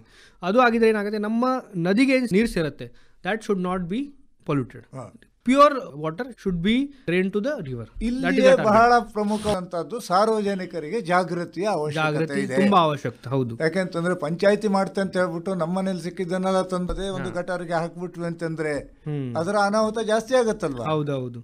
ಅದೇ ಒಂದು ಜನಗೆ ಕೂಡ ಒಂದು ಜಾಗೃತಿ ಮಾಡಲೇಬೇಕು. ಅದು ಕೂಡ ನಾವು ಗ್ರಾಮ ಪಂಚಾಯತಿಯಲ್ಲಿ ಈ ಪ್ರೋಗ್ರಾಮ್ ಇಂದ ಕೂಡ, ಆಲ್ ಇಂಡಿಯಾ ರೇಡಿಯೋ ಪ್ರೋಗ್ರಾಮ್ ಇಂದ, ಬೇರೆ ಬೇರೆ ಪ್ರೋಗ್ರಾಮ್ಸ್ ಇಂದ, ಜಾಥಾ ರ್ಯಾಲೀಸ್ ಇಂದ ಒಂದು ಅವೇರ್ನೆಸ್ ಜಾಗೃತಿ ಮಾಡ್ತಾ ಇದೀವಿ. ಬಟ್ ಇನ್ನೂ ಮಾಡಬೇಕು, ಇನ್ನು ನಮ್ಮ ಜನಗೆ ಕೂಡ ಇನ್ನೂ ಒಂದು ಅವೇರ್ನೆಸ್ ನಾವು ಮಾಡಲೇಬೇಕಾಗುತ್ತೆ. ಯಾಕಂತಂದ್ರೆ ಇವು ಕೇವಲ ಸರ್ಕಾರಿ ಯೋಜನೆಗಳಿಗಷ್ಟೇ ಸೀಮಿತ ಅಲ್ಲ, ಸಾರ್ವಜನಿಕರ ಸಹಭಾಗಿತ್ವ ಇದ್ದಾಗ ಮಾತ್ರ ಈ ತರಹದ ಯೋಜನೆಗಳು ಯಶಸ್ವಿಯಾಗುವುದಕ್ಕೆ ಸಾಧ್ಯ ಆಗುತ್ತೆ. ಸಾರ್ವಜನಿಕರೇ ನೀವು ಎಚ್ಚೆತ್ಕೋಬೇಕು. ಯಾಕೆಂತಂದ್ರೆ ಈ ರೀತಿಯ ಮಲಿನತೆ ಮಾಡುವುದರಿಂದ ನದಿ ನೀರು ಕೂಡ ಮಲಿನ ಆಗುವಂತ ಸಾಧ್ಯತೆ ಇರುತ್ತೆ. ಅದು ಸ್ಟಾಪ್ ಮಾಡಲೇಬೇಕು ನಾವು. ಅದು ಪ್ರಮುಖವಾಗಿ ಆಗಬೇಕು. ಯಾವುದೇ ರೀತಿಯ ತ್ಯಾಜ್ಯವನ್ನು ಕೂಡ, ಇಂಡಸ್ಟ್ರಿಯಲ್ ತ್ಯಾಜ್ಯ ಇರಬಹುದು ಅಥವಾ ಮನೆಯಲ್ಲಿ ಆಗುವಂತಹ ತ್ಯಾಜ್ಯ ಇರಬಹುದು, ನದಿ ನೀರಿಗೆ ಸೇರಿಸುವಂತಹ ಪ್ರಕ್ರಿಯೆಗೆ ಹೋಗಬೇಡಿ. ಯಾಕೆಂದ್ರೆ ಇದು ಮುಂದೆ ಪ್ರಾಣಿ ಪಕ್ಷಿಗಳ ಆದಿಯಾಗಿ ಪ್ರತಿಯೊಬ್ಬರಿಗೂ ಕೂಡ ಅನಾಹುತವನ್ನು ತಂದೊಡ್ಡುವಂತಹದ್ದು. ಇದು ಪಂಚಾಯತಿ ಲೆವೆಲ್ ನಲ್ಲಿ ಮಾಡುವಂತದ್ದಾಯ್ತು. ಇನ್ನು ಒಬ್ಬ ವ್ಯಕ್ತಿ ನಿಮ್ಮೊಟ್ಟಿಗೆ ಬೇರೆ ಬೇರೆ ಸ್ಕೀಮ್ಗಳನ್ನು ಉಪಯೋಗಿಸ್ಕೋಬಹುದು ಅಂತಂದ್ರೆ ಮತ್ತೆ ಯಾವ್ಯಾವ ಸ್ಕೀಮ್ ಇಟ್ಟಿದೆ? ಸ್ವಚ್ಛ ಭಾರತ್ ಮಿಷನ್ ಅಲ್ಲಿ 3 ಸ್ಕೀಮ್ ಏನಿದೆ. ಅದಾದ್ಮೇಲೆ ಇನ್ಲೈನ್ ಟ್ರೀಟ್ಮೆಂಟ್ ಒಂದು ಸ್ಕೀಮ್ ಇದೆ, ಬಟ್ ಅದು ಕೂಡ that is A community scheme. ಅದು ಇಂಡಿವಿಜುವಲ್ ಸ್ಕೀಮ್ ಇಲ್ಲ. ಇಂಡಿವಿಜುವಲ್ ಸ್ಕೀಮ್ಲೆ ಮೇಜರ್ ಟಾಯ್ಲೆಟ್ ಸ್ಕೀಮ್ಸ್ ಇರುತ್ತೆ, ಕಮ್ಯುನಿಟೀಸ್ ಹೋಗ್ಬಿಟ್ಟು ಒಂದು ಇರುತ್ತೆ. ಫಾರ್ ಎಕ್ಸಾಂಪಲ್ ನಾವೇನು ಮಾಡ್ತೀವಿ, ಈಗ ನಮ್ಮ ಫಿಕಲ್ ಸ್ಲಜ್ ಇರುತ್ತೆ ಮಲ್ಮೂತ್ರ ನಿರ್ವಹಣೆಗೆ. ಫಿಕಲ್ ಸ್ಲಜಲ್ಲಿ ಒಂದು ಏನಾಗುತ್ತೆ, ಈಗ ಸ್ಯೂವೇಜ್ ಮಾಡಿಕೊಂಡು ಅವರು ಒಂದು ಜಾಗ ಜಮಾ ಮಾಡ್ತಾರೆ, ಬಟ್ ಅದಕ್ಕೆ ಟ್ರೀಟ್ಮೆಂಟ್ ಆಗಲ್ಲ. So that is also a source of fertiliser. So ಸ್ಕೂಲ್ಸಲ್ಲಿ ನಮ್ಮ ಕಮ್ಯುನಿಟಿ ಒಂದು, ಫಾರ್ ಎಕ್ಸಾಂಪಲ್ ಒಂದು ಕಮ್ಯುನಿಟಿ ಇದ್ರೆ, ಒಂದು 10-15 ಮನೆ ಇದ್ರೆ, ಅದೇ ಇಟ್ಕೊಂಡು ಒಂದು ಕಮ್ಯುನಿಟಿ ಸೋಕ್ಬಿಟ್ಟು ಮಾಡೋಕ್ಕೆ ಒಂದು ಪ್ರೋಗ್ರಾಮ್ ಇದೆ. ಅಲ್ಲಿ ಏನು ಮಾಡ್ತೀವಿ ಅಂದರೆ, ಆ ಎಲ್ಲ ನಮ್ಮ ಫಿಕಲ್ ಸ್ಲಜ್ ಏನಿದೆ, ಫಿಕಲ್ ಸ್ಲಜ್ ಒಂದು ಜಾಗ ಜಮಾ ಹಾಕ್ಕೊಂಡು ಅಲ್ಲಿ ಫಿಕಲ್ ಸ್ಲಜ್ ಕೆಳಗಡೆ ಡಿಪಾಸಿಟ್ ಆಗಿಬಿಡುತ್ತೆ. ಆ ನೀರಿದೆ, ಅದೇ ನೀರು ಬೇರೆ ಕಡೆ we can divert and we can purify it and we can use it for general purpose. What is the remaining fecal sludge that can be used, that can be treated and that can be used as fertilizer. ಅದು ಕೂಡ ಒಂದು program ಮಾಡ್ತಾ ಇದ್ದೀವಿ. ಅದು basically ನಾವು ಎಲ್ಲಿ ಮಾಡ್ತೀವಿ ಅಂದರೆ, ಎಲ್ಲಿ ಜಾಸ್ತಿ ಪ್ರೊಡಕ್ಷನ್ ಇದೆ. ಫಾರ್ ಎಕ್ಸಾಂಪಲ್ ಸ್ಕೂಲ್ಸ್ ಇದೆ, ಸ್ಕೂಲ್ಸಲ್ಲಿ ನಿಮ್ಗೆ ಗೊತ್ತಿದೆ, ಹಾಸ್ಪಿಟಲ್ಸ್ ಇರ್ಬೋದು, ಕಮ್ಯುನಿಟಿ ಹಾಲ್ಸ್ ಇರ್ಬೋದು. ಸ್ವಲ್ಪ ಒಂದು 10-15 ಮನೆ ಒಂದ್ಸಲ ನಮಗೆ ಸಿಕ್ಕಿದ್ರೆ ಅಲ್ಲಿ ಒಂದು ಕಮ್ಯುನಿಟಿ ಸೋಕ್ ನಾವು ಮಾಡ್ಕೋಬಹುದು. ಅದು ಕೂಡ ಪ್ರೋಗ್ರಾಮ್ಸ್ ನಾವು ಮಾಡಿಸ್ತಾ ಇದ್ದೀವಿ. ಅದರ ಬಿಟ್ಟು ತಾಲೂಕಿನಲ್ಲಿ ನಮ್ಮೊಂದು ಪ್ಲಾಸ್ಟಿಕ್ ವೇಸ್ಟ್ ಮ್ಯಾನೇಜ್ಮೆಂಟ್ ಪ್ರೋಗ್ರಾಮ್ಸ್ ಇದೆ, ಮಟೀರಿಯಲ್ ರಿಕವರಿ ಫೆಸಿಲಿಟಿ ಪ್ರೋಗ್ರಾಮ್ ಇದೆ. ಇದು ಬಹಳ ಮುಖ್ಯ ಕಾರ್ಯನಿರ್ವಹಣಾಧಿಕಾರಿಗಳು. ಯಾಕೆ ಅಂತಂದ್ರೆ ಪ್ಲಾಸ್ಟಿಕ್ ತ್ಯಾಜ್ಯವನ್ನು ಸರಿಯಾಗಿ ವಿಲೇವಾರಿ ಮಾಡದಿದ್ದರೆ ಬಹಳಷ್ಟು ಪಶುಗಳು ಅವು ಅನಾಹುತವನ್ನು ತಂದೊಡ್ಕೊಳ್ಳುವಂತ ಪ್ರಸಂಗಕ್ಕೆ ಬಂದ್ಬಿಡುತ್ತೆ. ಇದನ್ನ ಜಾಗೃತಿಗೊಳಿಸಲೇಬೇಕು. ಮತ್ತೆ ಅದಕ್ಕೆ ಒಂದು ತಾಲೂಕಿನಲ್ಲಿ ಒಂದು ದೊಡ್ಡ ಪ್ಲಾಸ್ಟಿಕ್ ವೇಸ್ಟ್ ಮ್ಯಾನೇಜ್ಮೆಂಟ್ ಪ್ಲಾಂಟ್ ಮಾಡಿಕೊಂಡು ನಾವು ಎಲ್ಲ ಪ್ಲಾಸ್ಟಿಕ್ ನಮ್ಗೇನು ಬರುತ್ತೆ ಅಂದ್ರೆ ನಮ್ಮ ಮನೆಯಿಂದ ಕಲೆಕ್ಟ್ ಮಾಡ್ತೀವಿ, ಬಟ್ ಅಲ್ಲಿ ಲೋಕಲ್ ಲೆವೆಲ್ಗೆ ಏನು ರೀಸೈಕಲ್ ಮಾಡೋಕ್ಕಾಗಲ್ಲ, ಅದಕ್ಕೆ ಟ್ರೀಟ್ಮೆಂಟ್ ಮಾಡೋಕ್ಕೆ ನಾವು MRF ಪ್ಲಾಂಟಲ್ಲಿ ಕಳಿಸ್ತೀವಿ. ಅಲ್ಲಿ ನಮ್ಮ ದೊಡ್ಡ ಮಷೀನ್ಸ್ ಇಟ್ಕೊಂಡು, ಸೆಗ್ರಿಗೇಟರ್ ಇರ್ಬೋದು, ಸೆಪ್ರೇಟರ್ಸ್ ಇರ್ಬೋದು, ಅದೆಲ್ಲ ಮಷೀನ್ಸ್ ಇಟ್ಕೊಂಡು ಅದಕ್ಕೆ ಟ್ರೀಟ್ಮೆಂಟ್ ಮಾಡೋಕ್ಕೆ ಮತ್ತು ರೀಯೂಸ್ ಮಾಡೋಕ್ಕೆ ಒಂದು ಅವಕಾಶ ನಾವು ಮಾಡ್ತಾ ಇದ್ದೀವಿ. ಪ್ರತಿ ತಾಲೂಕಲ್ಲಿ ಒಂದು ಮಾಡೋಕ್ಕೆ ಪ್ಲ್ಯಾನ್ ಆಗಿದೆ. 4 ಕಡೆ ಅಪ್ರೂವ್ ಕೂಡ ಆಗಿದೆ ಸರ್ಕಾರದಿಂದ, ಟೆಂಡರ್ ಸ್ಟೇಜಸಲ್ಲಿ ಇದೆ. 3 ಕಡೆಯಿಂದ ಅಪ್ರೂವ್ ಆಗಬೇಕು, ಅದು ಕೂಡ ಅಪ್ರೂವ್ ಆಗುತ್ತೆ. ಅದಕ್ಕೇನು ಗೌರ್ಮೆಂಟಿಂದ ಕೂಡ ಅದಕ್ಕೆ ತುಂಬ ಪ್ರೋತ್ಸಾಹ ಇದೆ. ಒಳ್ಳೆ ಕೆಲಸ ಮಾಡ್ತಾ ಇದ್ದೀವಿ ಅಂತ ಅವರು ಕೂಡ ಪ್ರೋತ್ಸಾಹ ಮಾಡಿಸ್ತಾರೆ. ಸೊ ಅದು ಒಂದು ಅಪ್ರೂವ್ ಮಾಡಿದರೆ ಟೆಂಡರ್ ಫ್ಲೋಟ್ ಮಾಡಿಕೊಂಡು we can start the work. So that will be a very good thing for the plastic waste in the district. ಹೌದು. ಇನ್ನು ಇದರಲ್ಲಿ ಇನ್ನೊಂದು ಭಾಗ ಕೂಡ ಇದೆ ಅಂತ ಹೇಳ್ತಾ ಇದ್ರಿ. ಸ್ವಚ್ಛ ಭಾರತ್ ಮಿಷನ್ ಅಡಿಯಲ್ಲಿ ನಾವು ಕಾರ್ಯಕ್ರಮ ಆರಂಭ ಮಾಡೋಕ್ಕಿಂತ ಮೊದಲು ನಾವು ಮಾತನಾಡ್ತಾ ಇರುವಾಗ ಇನ್ನೊಂದು ವಿಷಯವನ್ನು ಹೇಳ್ತಾ ಇದ್ರಿ. Swachh Bharat mission components one thing, ಇದರಲ್ಲಿ ಈಗ ಆ್ಯಡ್ ಆನ್ ಆಗಿರೋದು ಕೂಡ ಒಂದಿಷ್ಟು ವಿಷಯಗಳು ಇವೆ ಅಂತ ಹೇಳ್ತಾ ಇದ್ರಿ. ಸೊ ಆ್ಯಡ್ ಆನ್ ಅನ್ಕಿಂತ ಏನು ನಾವು ಹೇಳ್ಬೋದು ಅಂದರೆ ಬೇರೆ ಸ್ಕೀಮೇ ಇದೆ. ಅದು ಜಲ್ ಜೀವನ್ ಮಿಷನ್ ನಾವು ಹೇಳಿದರೆ ಅದು that is not a part of Swachh Bharat, but it is a separate scheme. It is coming under Zilla Panchayat. Zilla Panchayat ಬರುತ್ತೆ. ಮತ್ತೆ ಅದು it is purely sponsored by central government. ಅಲ್ಲ, ಸ್ಟೇಟ್ ಗವರ್ಮೆಂಟ್ ಕೂಡ ಶೇರ್ ಆಗುತ್ತೆ. But what is the target ಅಂದ್ರೆ ಪ್ರತಿ ಮನೆಗೆ per person 55 litres ನೀರು ನಾವು ಕೊಡಲೇಬೇಕು. ಇದು ನಾವು ಹೇಳ್ತಿದ್ವಿ ಮಲಿನ ಮಾಡಿದ ನೀರನ್ನ ನದಿಗೆ ಸೇರಿಸಬೇಡಿ ಅಂತ. ಆದ್ರೆ ಮನೆಯಲ್ಲಿಯೇ ಶುದ್ಧ ನೀರನ್ನು ಕುಡಿಯುವುದಕ್ಕೆ ಕೈಗೊಂಡಂತಹ ಯೋಜನೆ ಜಲ್ ಜೀವನ್ ಮಿಷನ್. ಸೊ ಪ್ರತಿ ಮನೆಗೆ ಒಂದು ಟ್ಯಾಪ್ ಕನೆಕ್ಷನ್ ಆಗಲೇಬೇಕು. Functional house hold tap connection ಒಂದು ನಾವು ಕೊಡಬೇಕು. ಅವರಿಗೆ 55 litres per person per day supply ಮಾಡ್ಕೋಬೇಕು. ಸೊ ಅದು ಒಂದು ಈ ಟಾರ್ಗೆಟ್ ಇಟ್ಕೊಂಡು ಜಲ್ ಜೀವನ್ ಮಿಷನ್ದು ಕೆಲಸ ಈಗ ಆಗ್ತಾಯಿದೆ. ನಾರ್ಮಲ್ ಈಗ ನಮ್ಮ ಜಿಲ್ಲೆಯಲ್ಲಿ more than 80% ಟ್ಯಾಪ್ ಕನೆಕ್ಷನ್ಸ್ ನಾವು ಅಚೀವ್ ಮಾಡಿದ್ದೀವಿ. ಅದರ ಜೊತೆ ಒಂದು ಸೋರ್ಸ್ ಅಂದರೆ, ಯಾಕಂದರೆ ಇಷ್ಟು ಎಲ್ಲ ಜನಗೆ ನೀರು ಕೊಟ್ಟಾಗ ಒಂದು ಸೋರ್ಸ್ ಎಲ್ಲಿಂದ ಮಾಡ್ತೀರಾ, ನದಿಯಿಂದ ಮಾಡ್ತೀರಾ, ಬೋರ್ವೆಲಿಂದ ಮಾಡ್ತೀರಾ, ಅದು ಒಂದು ಪ್ರಶ್ನೆ ಬರುತ್ತೆ. ಶಿವಮೊಗ್ಗದಲ್ಲಿ fortunately we have water surplus. It is water surplus region. So that is one advantage we have. So ಅದಕ್ಕೆ ನದಿಯಿಂದ ಸೇರಿರ್ಬೋದು, ಬೋರ್ವೆಲಿಂದ ಕೂಡ ಬೇರೆ ಕಡೆ ಎಲ್ಲಿ ವಾಟರ್ ಸೋರ್ಸ್ ಕೂಡ ಇದೆ. ಸೊ ಎಲ್ಲಿ ನದಿ ಸಿಕ್ಕಿಲ್ಲ ಅಂದರೆ ಬೋರ್ವೆಲಿಂದ ಮಾಡಿಸ್ತೀವಿ. ಎಲ್ಲಿ already we have lot of water from the river, ಅಲ್ಲಿಂದ through multivillage scheme we are taking water from the river. So ಬೇರೆ ಬೇರೆ ತಾಲೂಕಲ್ಲಿ ಈಗ ಸ್ಕೀಮ್ಸ್ ನಡೀತಾ ಇದೆ, ಕೆಲಸ ಕೂಡ ಆಗ್ತಾ ಇದೆ. ಸೊ ಅದಕ್ಕೆ ಕೂಡ ಅವೇರ್ನೆಸ್ ನಾವು ಮಾಡಲೇಬೇಕು. ಯಾಕಂದರೆ ಏನಾಗುತ್ತೆ, ನೀವು ನೀರು ಕೊಡ್ತೀರಾ ಬಟ್ ನಮಗೆ ಮುಂಚೆ ಚೆನ್ನಾಗಿ ನೀರು ಬಂತು, ಈಗ ಬರ್ತಾ ಇಲ್ಲ, ಅದು ಒಂದು ಕಂಪ್ಲೇಂಟ್ಸ್ ನಾರ್ಮಲ್ ಆಗಿ ಇದ್ದೇ ಇರುತ್ತೆ. ಸೊ ಅದಕ್ಕೆ ಸ್ವಲ್ಪ ಜಾಗೃತಿ ನಾವು ಮಾಡಲೇಬೇಕಾಗುತ್ತೆ. ಏನಾಗುತ್ತೆ ಅಂದರೆ 55 ಲೀಟರ್ಸ್ ಪ್ರತಿ ವ್ಯಕ್ತಿಗೆ, ಅದು ಒಂದು. ಅದಾದಮೇಲೆ ಮೀಟರಿಂಗ್. ಯಾಕಂದರೆ ಈಗ water is a very valuable resource. ಕಲ್ಪನೆ ಕೊಡಲ್ಲ. ಸೊ ಪ್ರತಿ ಗ್ರಾಮ ಪಂಚಾಯತಲ್ಲಿ ನೀರು ತೆರಿಗೆ ಒಂದು ವಾಟರ್ ಟ್ಯಾಕ್ಸ್ ಇದ್ದೇ ಇರುತ್ತೆ. ಅದು ಒಂದು ಫಿಕ್ಸ್ ಇರುತ್ತೆ. ಏನಾಗಿದೆ, ನಾವೇನು ಮಾಡಿದ್ದೀವಿ, ಪ್ರತಿ ಮನೆಯಲ್ಲಿ ಒಂದು ಮೀಟರ್ ಹಾಕಿದ್ದೀವಿ. ಆ ಮೀಟರಿಂದ ಎಷ್ಟು ನೀರು ಅವ್ರು ಯೂಸ್ ಮಾಡ್ತಾರೆ ಆ ಯೂಸೇಜ್ ಪ್ರಕಾರ ನಾವು ಅವರಿಗೆ ಬಿಲ್ಸ್ ಕೊಡ್ತೀವಿ. ಅಲ್ಲಿಂದ ಏನಾಗುತ್ತೆ, ನಮ್ಮ ಜನರಿಗೆ ಕೂಡ ಒಂದು ಜಾಗೃತಿ ಆಗುತ್ತೆ. ಓಕೆ, ನಾವು ಇಷ್ಟು ನೀರು ಯೂಸ್ ಮಾಡಿದರೆ ನಮ್ಗೆ ಇಷ್ಟೇ ಬಿಲ್ ಬರ್ತಾ ಇದೆ, ನಾವು ಜಾಸ್ತಿ ಯೂಸ್ ಮಾಡಿದ್ರೆ ಜಾಸ್ತಿ ಬಿಲ್ ಬರ್ತಾ ಇದೆ. ಸೊ ನಾವು ಈ ನೀರು ಸ್ವಲ್ಪ ಜುಡಿಷಿಯಸ್ ಆಗಿ ಯೂಸ್ ಮಾಡ್ಕೋಬೇಕು, ಕಾಳಜಿಯಿಂದ ಯೂಸ್ ಮಾಡ್ಕೋಬೇಕು.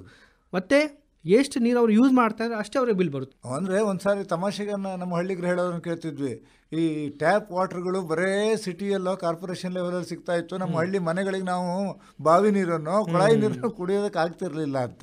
ಈಗ ಅದಕ್ಕೂ ಕೂಡ ಸುವ್ಯವಸ್ಥಿತವಂತ ವ್ಯವಸ್ಥೆಯನ್ನು ಕಲ್ಪಿಸಿದ್ರೆ ಎಸ್ ಅದಕ್ಕೆ ಕೂಡ ಜಾಗೃತಿ ಒಂದು ಆಗಬೇಕು. ಸೊ ಪ್ರತಿ ಮನೆಯಲ್ಲಿ ನಾವು ನೀರು ಸಪ್ಲೈ ಮಾಡಿಸ್ತೀವಿ, ಮೀಟರ್ ಮಾಡಿಸ್ತೀವಿ. ನಮ್ಮ ಜನಕ್ಕೆ ಏನು ಜಾಗೃತಿ ಆಗಬೇಕು ಅಂದರೆ, ಫಸ್ಟ್ ಆಫ್ ಆಲ್ ನೀರು ಕಾಳಜಿಯಿಂದ ಕೇರ್ಫುಲ್ ಆಗಿ ಜುಡಿಷಿಯಸ್ ಆಗಿ ಯೂಸ್ ಮಾಡ್ಕೋಬೇಕು. That is more important. ಅದಾದಮೇಲೆ whatever that charges are, so that ನಮ್ಮ ಈಗ ಎಲ್ಲ ಇಷ್ಟು ಎಲ್ಲ ಇನ್ಫ್ರಾಸ್ಟ್ರಕ್ಚರ್ ನಾವು ಮಾಡ್ತಾ ಇದ್ದೀವಿ, ಅದಕ್ಕೆ ಮೇಂಟೆನೆನ್ಸ್ ಕೂಡ ನಾವು ಮಾಡ್ಕೋಬೇಕು. ಮೇಂಟೆನೆನ್ಸ್ಗೆ ಒಂದು ನಮಗೆ ರಿಕರಿಂಗ್ ಒಂದು ಇನ್ಕಮ್ ಬರಬೇಕು. ನಮ್ಮ ಜನ ನೀರು ತೆರಿಗೆ ಕೊಟ್ಟರೆ ರಿಕರಿಂಗ್ ಇನ್ಕಮ್ ಕೂಡ ಬರುತ್ತೆ, ಮತ್ತು ಅವ್ರಿಗೆ ಕೂಡ ಒಂದು ಒಳ್ಳೆ ಸರ್ವಿಸ್ ಸಿಗುತ್ತೆ. ಹೌದು. ಇದು ಇನ್ನೊಂದು ವಿಭಾಗ ಆಯಿತು. ಜಲ್ ಜೀವನ್ ಮಿಷನ್ ಅಡಿಯಲ್ಲಿ ಅಂದರೆ 55 ಲೀಟ್ರ್ ಫ್ರೀಯಾಗಿ ಕೊಡ್ತೀರಿ ಥ್ರೂ ಮೀಟರ್. ಅಂದರೆ 55 ಲೀಟರ್ವರೆಗೆ ಅವರಿಗೆ ಉಚಿತವಾಗಿ ಸಿಗುತ್ತೆ.